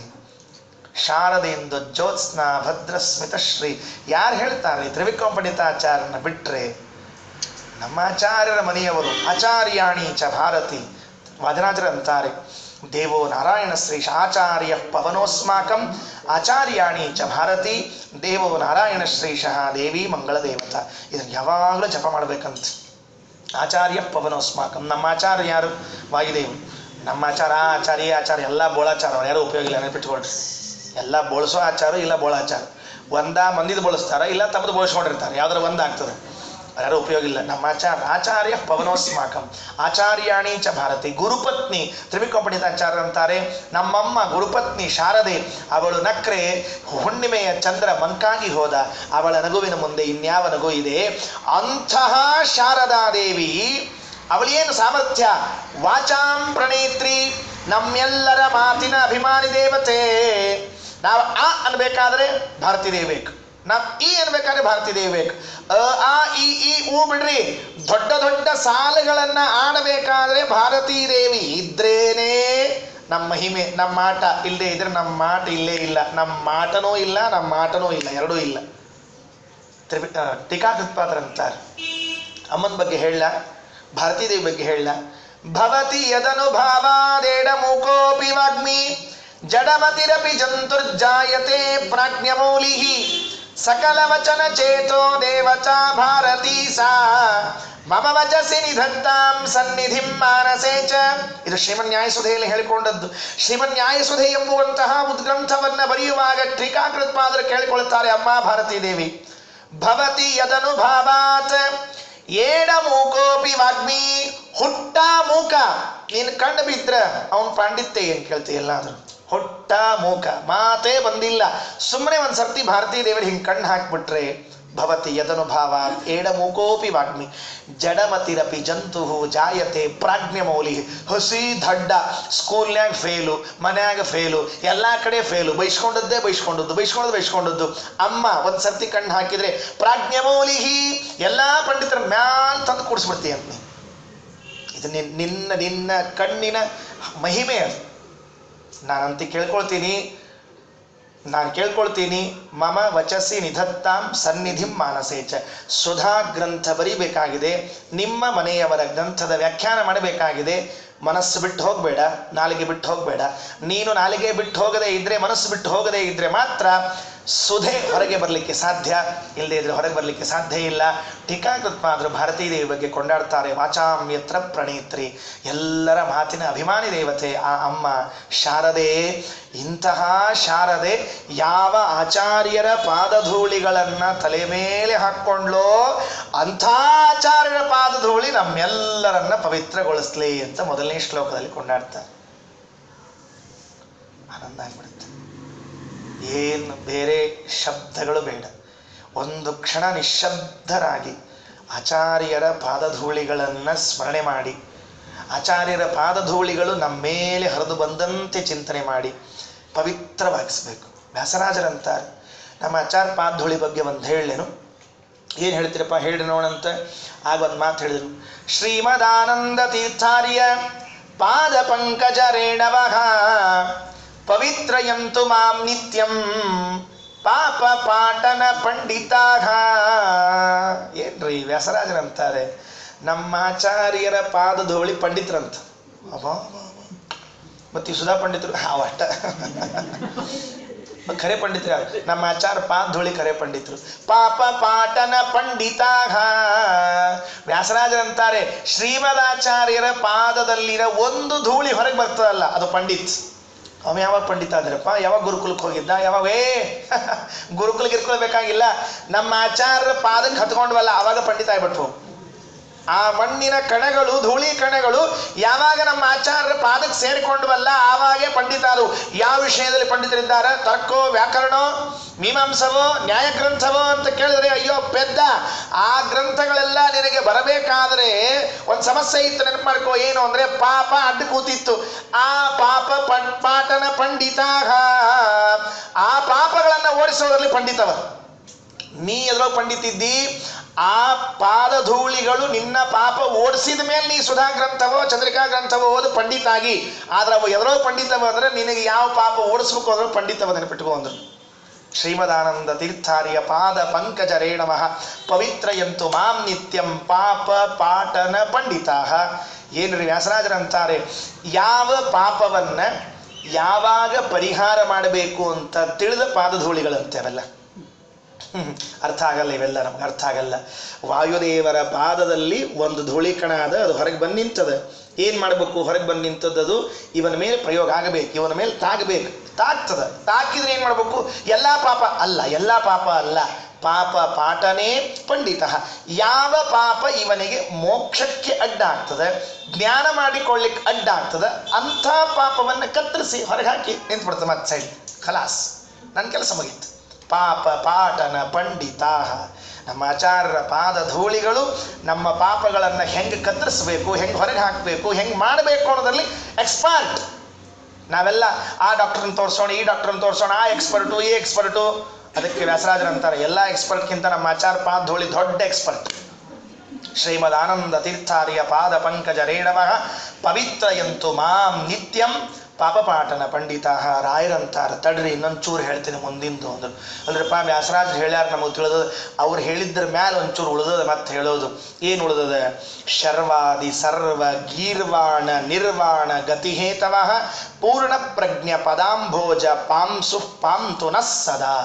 ಚಂದ್ರಿಕಾ ವ್ಯಾಖ್ಯಾನದಲ್ಲಿ ಪ್ರಕಾಶದಲ್ಲಿ ಮಾತನ್ನು ಬರೀತಾರೆ ರಾಯರು. ಯಾರಿಗೆ ಅರ್ಥ ಆಗ್ಬೇಕು ಇವೆಲ್ಲ? ವ್ಯಾಸರಾಜರಿಗೆ ರಾಯರಿಗೆ ಗೋಚರ ಆಗುವ. ಅವರಂತಾರೆ, ನಮ್ಮ ಆಚಾರ್ಯರ ಪಾದಧೂಳಿ ಒಂದು ಹಿಡ್ಕೊಂಡು ನಿಂತ್ಕೋತಾರಂತ. ಯಾರು? ರುದ್ರದೇವರು. ಎದಕ್ಕೆ?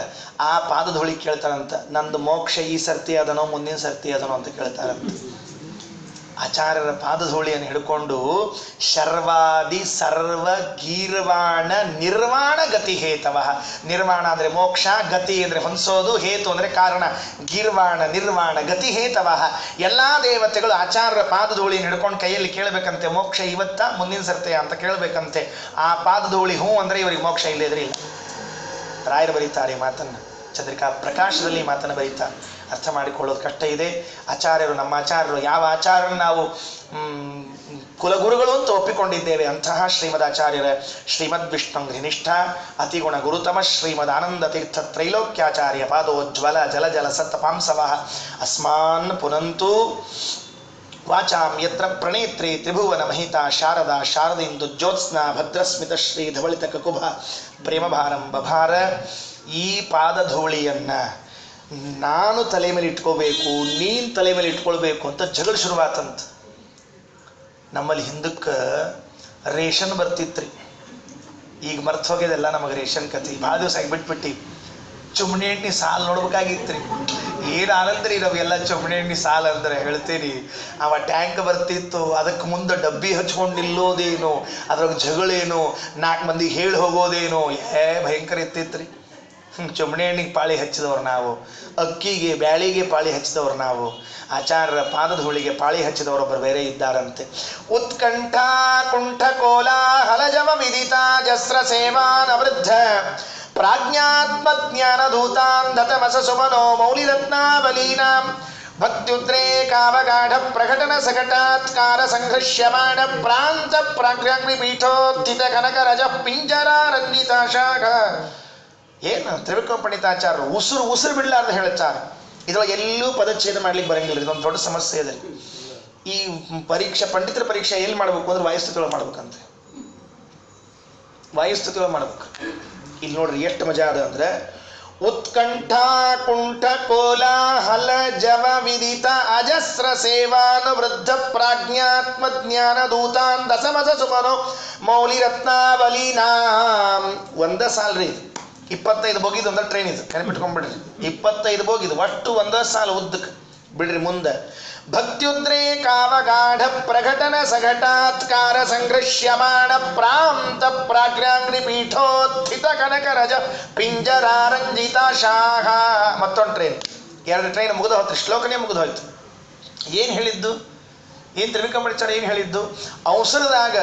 ಅವಸರದಾಗ ಎಲ್ಲ ದೇವತೆಗಳ ಕಿರೀಟ ಪುಡಿ ಪುಡಿ ಆದವು, ತಾಗಿಬಿಡ್ತು. ಎಲ್ಲಿ ತಾಗ್ತು? ಆಚಾರ್ಯರು ತಮ್ಮ ಪಾದವನ್ನ ತೆಳಗಿಟ್ಕೊಂಡು ಕೂತಿದ್ರಂತ. ಎಲ್ಲಿ ತೆಳಗ? ಒಂದು ಇಂಥದ್ದು ಪೀಠ ಇತ್ತು ನಮ್ಮ ಆಚಾರ್ಯದು ಒಂದು ಪಾದಪೀಠ. ಆ ಪಾದದ ಪೀಠದ ಮೇಲೆ ಹಿಂಗೆ ಕಾಲು ಇಟ್ಕೊಂಡಿದ್ರು. ನಮಸ್ಕಾರ ಮಾಡೋಣ, ಆಚಾರ್ಯರ ಪಾದದ ಹೊಳಿ ತಲೆಗೆ ಇಟ್ಕೊಳ್ಳೋಣ ಅಂತ ಹೇಳಿ ಎಲ್ಲ ದೇವತೆಗಳು ಬಂದ್ರಂತ. ಆ ಬರ್ಬೇಕಾದ್ರೆ ಯಾರ ಸುಮ್ಮನೆ ಬರ್ಬೇಕಲ್ರಿ, ಚುಮಣಿ ತಗೋಬಾರ ಸುಮ್ ತೊಗೊಂಡಿರ್ತೇವೆ ನಾವೇನ್ರಿ. ಎಷ್ಟು ಗದ್ದಲ, ಎಷ್ಟು ಕೋಲಾಹಲ ನೋಡ್ರಿ. ನಾ ಲೌಕಿಕ ದೃಷ್ಟಾಂತ ಸುಮ್ಮನೆ ಹೇಳಿತ್ತು. ಆಚಾರ್ಯರ ಪಾದಧೂಳಿಯನ್ನು ಪಡೀಲಿಕ್ಕಾಗಿ ಬಂದವರು. ಉತ್ಕಂಠ, ಮೊದಲನೇದು ಉತ್ಕಂಠ ಅಂದ್ರೆ ಏನ್ರಿ?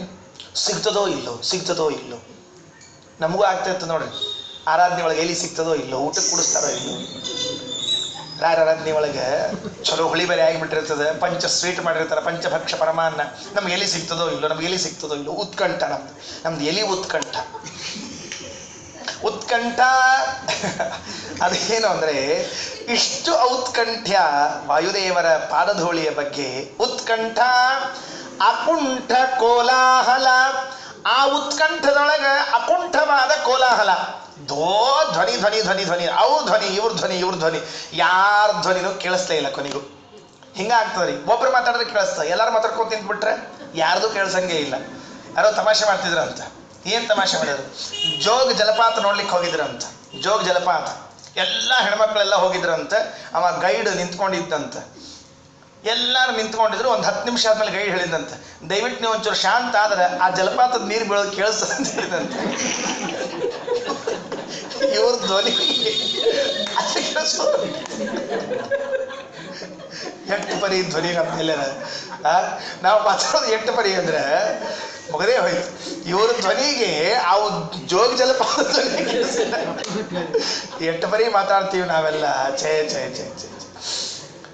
ಅದಕ್ಕೆ ಆಚಾರ್ಯರು ಅಂತಾರೆ, ತ್ರಿವಿಕ್ರಮ ಪಂಡಿತಾಚಾರ್ಯರು ಅಂತಾರೆ, ಉತ್ಕಂಠ ಕುಂಠ ಕೋಲಾಹಲ. ಆ ಆಚಾರ್ಯರ ಪಾದಧೂಳಿಯ ಗದ್ದಲ ಜವ ವಿದಿತ, ಅದರಿಂದ ತಿಳಿತದಂತೆ. ಏನು ತಿಳಿತದೆ?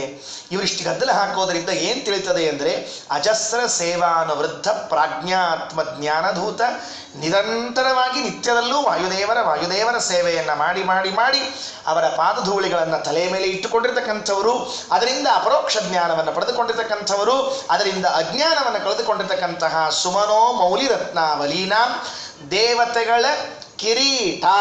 ಆ ಮೌಲಿ ರತ್ನ ಆವಲಿ, ತಲೆಯ ಮೇಲಿರುವ ಕಿರೀಟದ ರತ್ನಗಳ ಪುಡಿ ಇದು ಇತ್ತಲ್ಲ, ಸಾಲುಗಳಿತ್ತಲ್ಲ, ಹಿಂಗೆ ನಮಸ್ಕಾರ ಮಾಡಬೇಕು. ಆ ಕಿರೀಟ ಬಂದು ಬರೋಬ್ಬರಿ ಪಾದಪೀಠಕ್ಕೆ ಹಿಂಗೆ ಘರ್ಸಿಸ್ಬೇಕು ನೋಡ್ರಿ. ಆ ತ್ರಿವಿಕ್ರಮ ಪಂಡಿತಾಚಾರ್ಯ ಅನ್ನೋ ಮಾತು ನೋಡ್ರಿ, ಪಂಡಿತಾಚಾರ್ಯ ಮಾತು ಹಿಂಗೆ ಕೊರಿಬೇಕಂತದ್ದು. ಬಂಗಾರದ ಕಿರೀಟ, ಆ ಇದು ರತ್ನಗಳು, ಹವಳ ಮುತ್ತು ರತ್ನಗಳು ಎಲ್ಲ ಸೇರಿರುವಂತಹ ಕಿರೀಟದ ಒಳಗಿನ ಘರ್ಷಣೆ ಆ ಪೀಠಕ್ಕೆ ಆದ ಕೂಡಲೇ ಇಲ್ಲಿ ಆಚಾರ್ಯರ ಪಾದಧೂಳಿ, ಇಲ್ಲಿ ಆ ಕಿರೀಟದಿಂದ ಉದುರಿದ ಹುಡಿ ಹಿಂಗೆರಡೂ ಹಾರಿ ಪಿಂಜರ ರಂಜಿತಾಶಾಹ. ಅದೇನು ಹೊಸ ಬಣ್ಣ ಬಂದು ಹೋಗಿತ್ತು ದಿಕ್ಕುಗಳೆಲ್ಲ ಅಂತ. ಹೊಸ ಬಣ್ಣ ಬಂದು ಹೋಗಿತ್ತು ದಿಕ್ಕುಗಳೆಲ್ಲ ಅಂತ. ಭಕ್ತ್ಯುದ್ರೇ ಕಾವಗಾಢ ಪ್ರಕಟನ ಸಗಠಾತ್ ಕಾರ ಸಂಘೃಶ್ಯಮಾಣ ಪ್ರಾಂತ ಪ್ರಾಗ್ರ್ಯಾಂಗ್ರಿ ಪೀಠೋತ್ಥಿತ ಕನಕ ರಜ ಪಿಂಜರ ರಂಜಿತಾಶಾಹ. ಆಶಾ ಅಂದರೆ ದಿಕ್ಕು. ಆ ಎಲ್ಲ ದಿಕ್ಕುಗಳಲ್ಲಿ ಆಚಾರ್ಯರ ಪಾದಧೂಳಿಗಳು, ಇವರ ಕಿರೀಟದಿಂದ ಹೊರಟ ಪುಡಿಗಳ ಬಣ್ಣ ಎಲ್ಲ ಸೇರಿ ಹೋಗಿತ್ತು. ಇಂತಹ ಪಾದಧೂಳಿಗಳಲ್ಲಿ ಶಾರದಾದೇವಿ ಎಷ್ಟು ಪ್ರೀತಿಯನ್ನು ಮಾಡ್ತಾಳೆ. ಅಂತಹ ಪಾದಧೂಳಿಗಳು ನಮ್ಮನ್ನೆಲ್ಲ ಪವಿತ್ರ ಮಾಡಲಿ ಅಂತ ಹೇಳ್ತಾರೆ. ಇದಕ್ಕೆ ಸಂಸ್ಕೃತದೊಳಗೆ ವ್ಯತಿರೇಕ ಅಲಂಕಾರ ಅಂತ ಕರೀತಾರೆ. ನಿನ್ನೊಂದು ಅಲಂಕಾರ ಹೇಳಿದ್ನಲ್ಲ, ಮತ್ತೆ ಇವತ್ತೊಂದು ಅಲಂಕಾರ ಹೇಳ್ಬೇಕಲ್ಲ, ವ್ಯತಿರೇಕ ಅಲಂಕಾರ ಅಂತ ಕರೀತಾರೆ. ವ್ಯತಿರೇಕ ಅಂದ್ರೆ ಏನು ಗೊತ್ತೇನ್ರಿ? ಉಲ್ಟಾ ಅಂತ ಅರ್ಥ. ಅಲಂಕಾರ ಅಲಂಕಾರ ಹೌದು, ಉಲ್ಟಾ ಅಲಂಕಾರ ಅಂತ. ಅಲಂಕಾರ ಕುಡ್ಸ್ಯಾರ ಕರೆ, ಉಲ್ಟಾ ಕುಡ್ಸ್ಯಾರ ಅಂತ ಇರ್ತಾರಲ್ಲ, ಹಂಗಿದ್ದಂಗಿದು. ಹೆಂಗೆ ಅಲಂಕಾರ? ಧೂಳು ಹೊಲಸು ಮಾಡ್ಬೇಕು. ಖರೆ ಕೇಳಿದ್ರೆ ಏನು ಮಾಡ್ಬೇಕು ಹೇಳಿರೋಣ ಅಂತ? ಧೂಳು ಹೊಲಸು ಮಾಡ್ಬೇಕು. ನಾವೆಲ್ಲ ಮನ್ಯಾಗಿನ ಧೂಳು ಏನು ಮಾಡ್ತೀವಿ? ಬಳದ ತೆಗಿತೀವಿಲ್ಲ. ಧೂಳಿಗೆ ಹೊಲಸು ಮಾಡುವುದು ಸಹಜ ಸ್ವಭಾವ. ತ್ರಿವಿಕ್ರಮ ಅಂತಾರೆ ಧೂಳು ನಮ್ಮನ್ನು ಪವಿತ್ರಗೊಳಿಸ್ಲಿಕ್ಕೆ. ಉಲ್ಟಾ ಆಗಲಿಲ್ಲ. ಈಗ ಇದಕ್ಕೇನು ಕರೀತಾರೆ? ವ್ಯತಿರೇಕ ಅಲಂಕಾರ ಅಂತ ಕರೀತಾರೆ ಶಾಸ್ತ್ರದೊಳಗ.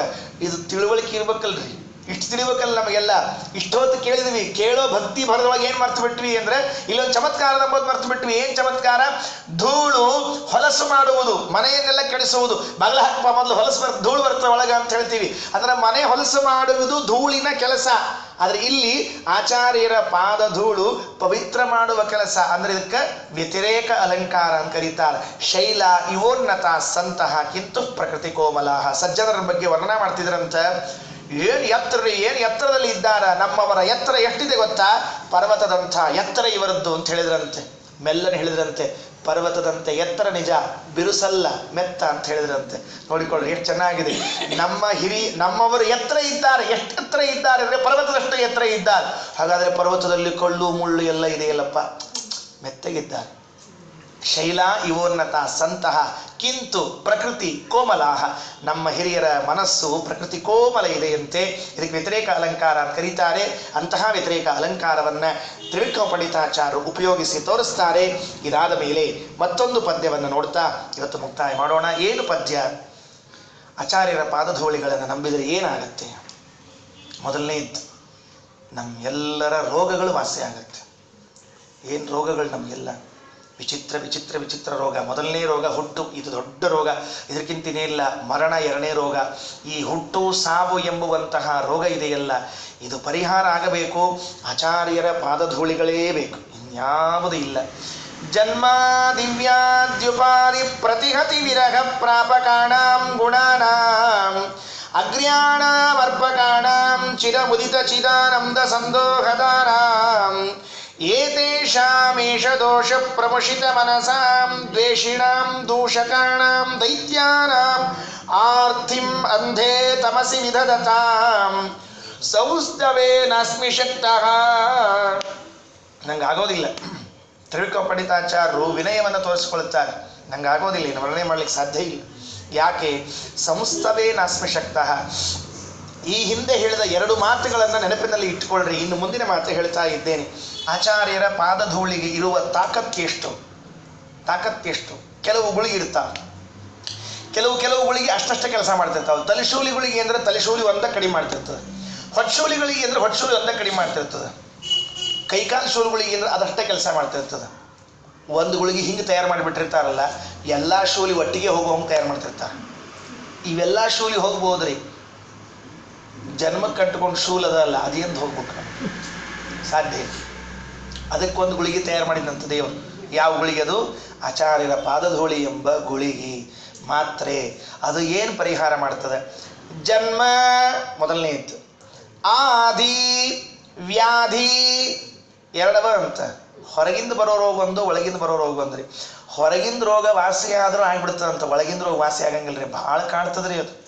ಮನಸ್ನ್ಯಾಗ ಒಮ್ಮೆ ಹತ್ಕೊಂಡ್ಬಿಡ್ತೀವಿ ಅಂದ್ರೆ ಹೇಳ್ತೀನಿ, ಕೊರಗಿಸಿ ತಿಂತಿರ್ತಾನೆ, ಉಣ್ತಿರ್ತಾನೆ. ಎಷ್ಟು ತಿಂತಾನೆ, ಎಷ್ಟು ಉಣ್ತಾನೆ, ಸೊರಗಿ ಇರ್ತಾನೆ ಅವ. ಹಿಂಗ್ಯಾಕೋ ಎಷ್ಟು ತಿಂತೀಯಲ್ಲೋ, ಮಾಡಿದ್ದು 2 ಥಾಲಿ ಅನ್ನ ನೀನೇ ಒಬ್ಬನೇ ಉಂಡಿಯಲ್ಲೋ ಪುಣ್ಯಾತ್ಮ. 2 ಥಾಲಿ ನೀನೇ ಬಕ್ಕಳಿಸ್ಕೊಂಡು ಕೂತಿ. ಮನಸ್ಸಿಗೆ ವೇದನೆ ಆಗಿಬಿಡ್ತೀವಿ ಅಂದರೆ ಹೋಗೋದಿಲ್ಲ. ಅದಕ್ಕೆ ತ್ರಿವಿಕ್ರಮ ಪಂಡಿತಾಚಾರ್ಯ ಅಂತ, ನಿಮ್ಮ ಮನಸ್ಸಿಗೆ ವೇದನೆ ಆಗಿದೆಯಾ, ಆ ಡಾಕ್ಟ್ರು ಈ ಡಾಕ್ಟರ್ ಕಡೆ ಹೋಗಬೇಡ್ರಿ, ನಮ್ಮ ಆಚಾರ್ಯರ ಪಾದಧೂಳಿಯನ್ನು ನೆನೆಸ್ಕೊಳ್ರಿ. ನಮ್ಮ ಆಚಾರ್ಯರ ಪಾದಧೂಳಿ ನೆನೆಸಿದರೆ ಸಾಕು, ಎಲ್ಲ ಆದಿಗಳು ಹೋಗುತ್ತೆ, ಎಲ್ಲ ವ್ಯಾಧಿಗಳು ಹೋಗುತ್ತೆ. ವಿಶ್ವಾಸ ನಿಮಗೆ ಎಷ್ಟಿದೆಯೋ ಅಷ್ಟು. ವಿಶ್ವಾಸ ಪೂರ್ಣ ಇದ್ದರೆ ಪೂರ್ಣ ಕಡಿಮೆ ಆಗತ್ತೆ, ವಿಶ್ವಾಸ ಹಾಫ್ ಇದ್ದರೆ ಹಾಫೇ ಆಗತ್ತೆ. ನಾವೇನು ಮಾಡ್ಲಿಕ್ಕೆ ಬರೋದಿಲ್ಲ. ಜನ್ಮಾದಿವ್ಯಾದ್ಯುಪಾದಿ ಪ್ರತಿಹತಿ ವಿರಹ ಪ್ರಾಪಕಾಣಾಂ ಗುಣಾನಾಂ ಅಗ್ರ್ಯಾಣಾಂ ಅರ್ಪಕಾಣಾಂ ಚಿರಂ ಉದಿತ ಚಿದಾನಂದ ಸಂದೋಹದಾನಾಂ ಏತೇಷಾಂ ಏಷ ದೋಷ ಪ್ರಮುಷಿತ ಮನಸಾಂ ದ್ವೇಷಿಣಾಂ ದೂಷಕಾಣಾಂ ದೈತ್ಯಾನಾಂ ಆರ್ತಿಂ ಅಂಧೇ ತಮಸಿ ವಿಧದತಾಂ ಸಂಸ್ತವೇನಾಸ್ಮಿ ಶಕ್ತಃ. ಒಂದೊಂದೇ ಪಾಯಿಂಟ್ ಹೇಳ್ತಾ ಬರ್ತಾರೆ. ಈ ಜನ್ಮಾದಿವ್ಯಾಧಿ ಸ್ವಲ್ಪ ಆ ಕಡೆ ಇಟ್ಟಿರ್ತೀವಿ, ಮತ್ತೆ ಆಮೇಲೆ ಮಾತಾಡ್ತೀವಿ. ಎರಡನೇದು ಹೇಳ್ತಾರೆ, ಅಗ್ರ್ಯಾಣಾಂ ಗುಣಾನಾಂ ಅರ್ಪಕಾಣಾಂ. ಅನ್ವಯ ಹಿಂಗೆ ಮಾಡ್ಕೋಬೇಕದ. ಅಗ್ರ್ಯಾಣಾಂ ಗುಣಾನಾಂ ಅರ್ಪಕಾಣಾಂ. ಆಚಾರ್ಯರ ಪಾದಧೂಳಿಗಳು, ಆಚಾರ್ಯರ ಪಾದಧೂಳಿ ಅಗ್ರ್ಯ ಗುಣಗಳನ್ನು ತಂದು ಕೊಡ್ತವಂತೆ. ಗುಣಗಳಲ್ಲಿ ಅಗ್ರಗುಣ ಅಂತ ಇದೆಯಂತೆ. ಯಾವುದು ಅಗ್ರಗುಣ? ನಮಗೆ ಅಗ್ರಪಂಕ್ತಿ, ಅಗ್ರೋದಕ ಹಿಂಗೆಲ್ಲ ಶಬ್ದ ಗೊತ್ತವರಿ. ಅಗ್ರಗುಣ ಅಂದ್ರೆ ಏನು ಅಂತ ಗೊತ್ತಿಲ್ಲ ನಮಗೆಲ್ಲ. ಅಗ್ರ ಅಂದರೆ ಮುಂದೆ ಇರಬೇಕು. ಯಾವ ಗುಣ ಮುಂದಿದ್ರೆ ಇನ್ನು ಉಳಿದ ಗುಣ ಎಲ್ಲ ಹಿಂದೆ ಬರ್ತದಲ್ಲ, ಅದನ್ನು ಅಗ್ರಗುಣ ಅಂತ ಕರೀತಾರೆ. ಯಾವುದು? ಭಕ್ತಿ. ಫಸ್ಟ್ ನೆನಪಿಟ್ಕೊಳ್ಬೇಕಾಗುತ್ತೆ. ಅಗ್ರಗುಣ ಯಾವುದು ಅಂದರೆ ಭಕ್ತಿ ಎಂಬ ಗುಣ. ಶ್ರೀಮದಾಚಾರ್ಯರ ಪಾದ ಧೂಳಿ ಅಗ್ರ್ಯಗುಣಾನಾಂ ಅರ್ಪಕಾಣಾಂ, ಭಕ್ತಿಯನ್ನು ತಂದು ಕೊಡುತ್ತದೆ. ಶ್ರೀಮದಾಚಾರ್ಯರು ಇಲ್ಲ, ಭಕ್ತಿ ಚಾನ್ಸೇ ಇಲ್ಲ. ಶ್ರೀಮದಾಚಾರ್ಯರು ಇಲ್ಲ, ನೀವು ಭಕ್ತಿಯ ಬಗ್ಗೆ ಎಂದೆಂದೂ ಕೇಳೋದಿಲ್ಲ. ಒಂದು ನೆನಪಿಟ್ಟುಕೊಳ್ರಿ, ಈ ದೇಶದಲ್ಲಿ ಅನೇಕ ಆಚಾರ್ಯರಾಗೋದ್ರು. 22, 32, 42 ಎಲ್ಲ ಬೇಕಾಗಿಲ್ಲ. ಅನೇಕ ಆಚಾರ್ಯರಾಗೋದ್ರು. ಯಾವ ಆಚಾರ್ಯರು ಭಕ್ತಿಯ ಪಾಠವನ್ನು ಹೇಳಲಿಲ್ಲ. ಎಲ್ಲರೂ ಮೋಸ ಮಾಡಿ ಹೋಗ್ಬಿಟ್ರು. ಎಲ್ಲ ಮೋಸ ಆಯ್ತು, ತುಂಬ ಮೋಸ ಆಯ್ತು. ಈ ಕೆಲವೊಂದು ಅಂಗಡಿಯಾಗ ಬಟ್ಟೆ ತೊಗೊಂಬಂದ್ರೆ ಮೋಸ ಆಗ್ತದೆ ನೋಡ್ರಿ. ತಗೋಬೇಕಾದ್ರೆ ಅಂಗಡಿ ಒಳಗಿನ ಬಟ್ಟೆ ಅವ್ರು ತೋರಿಸಿರ್ತಾನ್ರಿ. ಏನು ತೋರಿಸಿರ್ತಾನ್ರಿ? ಎಲ್ಲರ ಬಿಚ್ಚಿ ಬಿಚ್ಚಿ ತೋರಿಸಿರ್ತಾನೆ ಪ್ರತಿಯೊಂದು ಬಟ್ಟೆಯ ಇಂಚಿಂಚು. ನಾವೆಲ್ಲ ನೋಡಿ ಪಸಗಿ ಬಿದ್ದಿರ್ತೀವಿ, ನೋಡಿ ಪ್ಯಾಕ್ ಮಾಡ್ಸ್ಕೊಂಡು ಮನೆಗೆ ಬಂದು ತೆಗೆದು ನೋಡ್ತೀವಿ, ಹರಿದೋಗ್ಬಿಟ್ಟಿರ್ತೀವಿ. ಎಲ್ಲೋ ಒಂದು ಕಡೆಗೆ ಸಣ್ಣ ಡಿಫೆಕ್ಟ್ ಇರ್ತದೆ. ಆವ ರಸೀಟ್ ಮೇಲೆ ಬರೆದಿರ್ತಾನೆ, ಒಮ್ಮೆ ಸೇಲ್ ಮಾಡಿದ ಪದಾರ್ಥಗಳನ್ನು ಪರತ್ತು ತೆಗೆದುಕೊಳ್ಳಲಾಗುವುದಿಲ್ಲ ಅಂತ ಬರೆದ್ಬಿಟ್ಟಿರ್ತಾನೆ. ಅವ ಶಣೆ ಇದ್ದಾನ್ರಿ. ಅವ್ನು ಯಾಕೆ ಹಂಗೆ ಬರೆದಿರ್ತಾನೆ ಹೇಳ್ರಿ? ಪಸಗಿ ಹಾಕ್ಲಿಕ್ಕೆ ಬರೆದಿರ್ತಾನ್ರಿ. ನಮಗೆ ಹಿಂದೆ ಬಂದ ಆಚಾರ್ಯರೆಲ್ಲ ಇದ್ರಲ್ಲ, ಈ ಅಂಗಡಿ ರಸೀಟಿ ಒಳಗೆ ಕೆಳಗೆ ಬರೆದಿದ್ರಲ್ಲ, ಆ ಲೆಕ್ಕದಾಗಿದ್ದವರು ಒಮ್ಮೆ ಮಾರಾಟ ಮಾಡಲಾದ ವಸ್ತುವನ್ನು ಪರತ್ ತಗೊಳ್ಳೋದಿಲ್ಲ. ನಾವೇನು ಒಮ್ಮೆ ಹೇಳಿಬಿಡ್ತೀವಿ, ನಿಮಗೆ ಉಪದೇಶ ಮಾಡಿದ್ದೀವಿ, ನಾವು ರಿಟರ್ನ್ ನೋ. ಏನ್ರಿ ಇವೆಲ್ಲ ಮೋಸಗಳು ನಮಗೆಲ್ಲ ಆಗೋದು. ಆಚಾರ್ಯರು ಬಂದರು ಅಂತ ಬದುಕಿದ್ವಿ ನಾವೆಲ್ಲ. ಉಳಿದವರಿದ್ರು ಅಂತ ಸತ್ಯ ಹೋಗಿದ್ವಿ, ಆಚಾರ್ಯ ಬಂದರು ಅಂತ ಬದುಕಿದ್ವಿ. ಯಾಕೆ ಅಂದರೆ ಭಕ್ತಿ ಎಂಬುವಂತಹ ಶ್ರೇಷ್ಠವಾದ ಗುಣವನ್ನು ಜಗತ್ತಿಗೆ ಪರಿಚಯ ಮಾಡಿಕೊಟ್ಟ ಏಕೈಕ ಆಚಾರ್ಯರು ನಮ್ಮ ಆಚಾರ್ಯ. ಭಕ್ತಿಯ ಬಗ್ಗೆ ಹೇಳೋದಿಲ್ಲ, ಬಹಳ ಅಗತ್ಯ ಅದೆಲ್ಲ ಹೇಳೋದು ಅನ್ನೋದಕ್ಕಾಗಿ ಬಿಟ್ಟಿದ್ದೇನೆ. ಅಗ್ರ್ಯಾಣಾಂ ಗುಣಾನಾಂ ಅರ್ಪಕಾಣಾಂ. ಭಕ್ತಿ ಒಂದಿದ್ರೆ ಜ್ಞಾನ, ಆ ಜ್ಞಾನ ಒಂದಿದ್ರೆ ವೈರಾಗ್ಯ, ಆ ವೈರಾಗ್ಯ ಇದ್ದರೆ ಶ್ರವಣ ಮನನ ನಿಧಿಧ್ಯಾಸನ ಧ್ಯಾನ ಅಪರೋಕ್ಷ ಜ್ಞಾನ ಮೋಕ್ಷ. ಅಗ್ರ್ಯಾಣಾಂ ಗುಣಾನಾಂ ಅರ್ಪಕಾಣಾಂ. ಫಸ್ಟ್ ಅದು ನಿಂತ್ಕೋಬೇಕು, ಲಾಸ್ಟಿಗೆ ಬಂದು ನಿಲ್ಬೇಕು. ಕೆಲವರು ಹಂಗಿರ್ತಾರೆ ಪಾಪ. ಮನೆ ಕೆಲಸ ಅಂತ ಅವ್ರಿಗೆ ಜವಾಬ್ದಾರಿ ಕೊಟ್ಟರೆ ಕಸ ಬಡಿಯೋದ್ರಿಂದ ಹಿಡ್ಕೊಂಡು ಕೊನೆಗೆ ಭಾಂಡಿ ಎತ್ತಿ ಹಾಕೋ ತನಕ ಅಲ್ಲಿಂದ ಇಲ್ಲಿ ತನಕ ನಿಂತ್ಕೊಂಡಿರ್ತಾರೆ ಪಾಪ. ಅವ್ರು ನೋಡಿದ್ರೆ ಸಂತೋಷ ಅನ್ನಿಸ್ತದೆ. ಏನಪ್ಪ ಎಂಥ ಮನುಷ್ಯ ಇದ್ದಾನೆ. ನಮ್ಮ ಮನೆ ಒಂದು ಕಾರ್ಯಕ್ರಮ ಅಂತ ಹೇಳಿದ್ರೆ ತಮ್ಮ ಮನೆ ಅಂದೋದನ್ನು ಕಸ ಬಳಿಯೋದ್ರಿಂದ ಹಿಡ್ಕೊಂಡು ಕೊನೆಗೆ ಭಾಂಡಿ ಎತ್ತಿ ಹಾಕೋ ತನಕ ಇದ್ದಾನಲ್ಲ. ನಮ್ಮ ಭಕ್ತಿ ಎಂಬ ಗುಣ ಹಂಗೆ ಅದರಿ. ನಾವು ಅಲ್ಲಿದ್ದ ಹಿಡ್ಕೊಂಡು ಇಲ್ಲಿವರೆಗೆ ಮೋಕ್ಷದವರೆಗೆ ಬರೋ ತನಕನೂ ನಮ್ಮ ಕೈ ಬಿಡಲಾರ್ದೆ ನಿಂತ್ಕೊಂಡಿರ್ತದಂತ. ಬಾ ಬಾ ಬಾ ಕರ್ಕೊಂಡು ಹೋಗ್ತೀನಿ ಬಾ ಅಂತ. ಅಂತಹ ಉತ್ತಮವಾದ ಸಾಥಿಯನ್ನು ಕೊಡುವ ಗುಣ ಆಚಾರ್ಯರ ಪಾದಧೂಳಿ. ಅಗ್ರ್ಯಾಣಾಂ ಗುಣಾನಾಂ ಅರ್ಪಕಾಣಾಂ ಚಿರಂ ಉದಿತ ಚಿದಾನಂದ ಸಂದೋಹದಾನಾಂ. ಆ ಆನಂದದ ಗುಣಗಳನ್ನೆಲ್ಲ, ಮೋಕ್ಷದಲ್ಲಿ ಬರಬೇಕಾದ ಎಲ್ಲ ಆನಂದವನ್ನೆಲ್ಲ ಕೊಡಲಿಕ್ಕೆ ಸಮರ್ಥವಾದದ್ದು ನಮ್ಮ ಆಚಾರ್ಯರ ಪಾದಧೂಳಿಗಳು. ದೋಷ ಪ್ರಮುಷಿತ ಮನಸ. ಯಾವ ದೈತ್ಯ ಆಚಾರ್ಯರನ್ನು ದ್ವೇಷ ಮಾಡ್ತಾನೆ, ಅಂತಹ ದೈತ್ಯರನ್ನ ಅಂಧಂತಮಸ್ಸಿಗೆ ಹಾಕಿ ಮೆಟ್ಟಿ ತುಳಿದು ಚಟ್ನಿ ಮಾಡಿ ಅವನು ಇನ್ನೊಂದು ಸರ್ತಿ ಜನ್ಮಾಪಿ ವಾಯುದೇವರ ಹೆಸರು ಹೇಳಿರಬಾರ್ದು, ಹಂಗೆ ಮಾಡ್ಲಿಕ್ಕೆ ಸಮರ್ಥ ಅದ ನಮ್ಮ ಆಚಾರ್ಯರ ಪಾದಧೂಳಿ. ಅದನ್ನು ಮುಂದೆ ಹೇಳ್ತಾರೆ. ಏನ ಅಂಧಂತಮಸ್ಸಿನ ವರ್ಣನ ಮಾಡ್ತಾರೆ. ದುರ್ಯೋಧನಾಚಾರ್ಯ ಎಲ್ಲಿ ಹೋದರು ಅಂತ ಕೇಳಿದ್ರಂತೆ ಯಾರೋ. ದುರ್ಯೋಧನಾಚಾರ್ಯ ಎಲ್ಲಿ ಹೋದ್ರು? ಕಪಿಲಾಚಾರ್ಯ ಪ್ರವಚನ ಮುಗಿಸ್ಕೊಂಡು ಎಲ್ಲಿ ಹೋದ್ರು? ಮನೆಗೆ ಹೋದ್ರು ಅಂತ ಹೇಳ್ಬೋದು. ದುರ್ಯೋಧನಾಚಾರ್ಯ ಪ್ರವಚನ ಮುಗಿಸ್ಕೊಂಡು ಎಲ್ಲಿ ಹೋದ್ರು ಅಂತ ಕೇಳಿ, ಎಲ್ಲಿ ಹೋದ್ರು ಹೇಳಿ, ಅಂಧನ್ ತಮಸ್ಸಿಗೆ ಹೋದ್ರು. ಹೇಳಿದ ಅಂಧನ್ ವೈಕುಂಠ ವರ್ಣನ ಬೇಕಾದ ಸರ್ತಿ ಕೇಳಿವಿ ನಾವೆಲ್ಲ. ವೈಕುಂಠದಾಗ ಹಂಗದ ಹಿಂಗದ, ಸ್ವರ್ಗದಂತರು ಕೇಳಿವಿ, ಇಲ್ಲದೇ ಇದ್ರೆ ಅವಾಗ ಹೋಗಿ ಬಂದಿರ್ತೀವಿ, ನಮಗೆಲ್ಲ ಅದು ನೆನಪಿರ್ತದೆ. ಎಲ್ಲೂ ಹೋಗದೆ ಇದ್ರು ಕೊನೆಗೆ ಪೇಪರ್ನಾಗ ಅಂತೂ ಹೋಗಿರ್ತೀವಿ.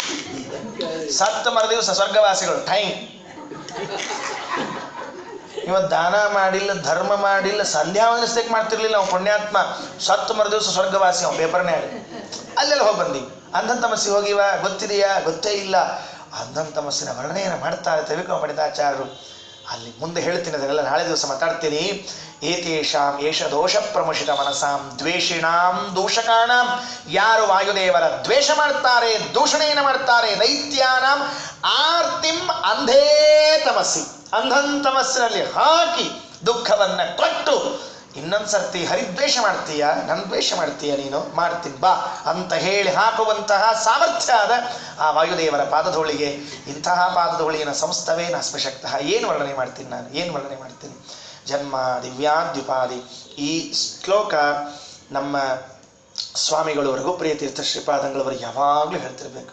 ಯಾರಾದರೂ ಅನಾರೋಗ್ಯ ಆಗ್ಯದ ಅಂತ ಬಂದು ಕೇಳಿದರೆ ಪಟ್ಟಂತ ಮಂತ್ರಾಕ್ಷತೆ ತಗೋಬೇಕು. ಜನ್ಮ ದಿವ್ಯಾದ್ಯುಪಾದಿ ಪ್ರತಿಹತಿ ವಿರಹ ಪ್ರಾಪಕಾಣಾಂ ಗುಣಾನಾಂ. ಅವರ ಅನುಸಂಧಾನ ಏನೋ, ಅವರಿಗೇನು ವಾಯುದೇವರ ಅನುಗ್ರಹ ಮಾಡಿದ್ರು ಗೊತ್ತಿಲ್ಲ. ಮಂತ್ರಾಕ್ಷತೆ ಕೊಟ್ಟರೆ ಆರೋಗ್ಯಪೂರ್ಣರಾಗ್ತಿದ್ದ, ಅನಾರೋಗ್ಯ ಹೆಸರೇ ಇರ್ತಿರ್ಲಿಲ್ಲ. ಅದನ್ನು ನಾನು ಅನೇಕ ಕಡೆಗೆ ನೋಡಿದ್ದೇನೆ. ಅನೇಕ ಜನ ಅನುಭವಿಸಿದವರು ನನಗೆ ಹೇಳಿದ್ದಾರೆ. ಒಂದೆಲ್ಲ ಕಥೆ ಇದೆ, ಮತ್ತೆ ನಾಳೆ ದಿವಸ ಸೇರಿದಾಗ ಹೇಳ್ತೀನಿ. ಈ ವಾಯುಸ್ತುತಿಯ ಶ್ಲೋಕಗಳ ಇದಿನ್ನೂ ಬರೀ ಶ್ಲೋಕ ಹೇಳ್ತಾ ಇದ್ದೀನಿ. ಇದರಲ್ಲಿ ಗುಣಗಳಿವೆ. ಇನ್ನು ನಾಳೆ ದಿವಸ ಗುಣಚಿಂತನೆಯನ್ನು ಹೇಳ್ತೀನಿ. ಮೊದಲನೇ ಶ್ಲೋಕವನ್ನು ಚಿಂತನೆ ಮಾಡಿದಾಗ ತ್ರಿವಿಕ್ರಮ ಪಂಡಿತಾಚಾರ್ಯರ ದೃಷ್ಟಿ ಏನಿತ್ತು, ಆ ವಾಯುದೇವರ ಗುಣ ಚಿಂತನೆ ಮಾಡಿದಾಗ, ಈ ಮುಂದಿನ ಎಲ್ಲ ಶ್ಲೋಕಗಳಲ್ಲೂ ಹೇಳಿದ್ದಾರೆ, ಆ ಎರಡನೇ ಶ್ಲೋಕವನ್ನು ಚಿಂತನೆ ಮಾಡಿದಾಗ ವಾಯುದೇವರ ಯಾವ ಗುಣ ಅಭಿವ್ಯಕ್ತ ಆಯಿತು. ಈ ಕಥೆ ಕೇಳಿದ್ವಿ ನಾವು, ವಾಯುದೇವರ ಪಾದಧೂಳಿ ಅದು ಇದು ಅಂತೆಲ್ಲ ಕಥೆ ಕೇಳಿದ್ವಿ. ಯಾವ ಗುಣ ಅಭಿವ್ಯಕ್ತ ಆಯಿತು ವಾಯುದೇವರದ್ದು?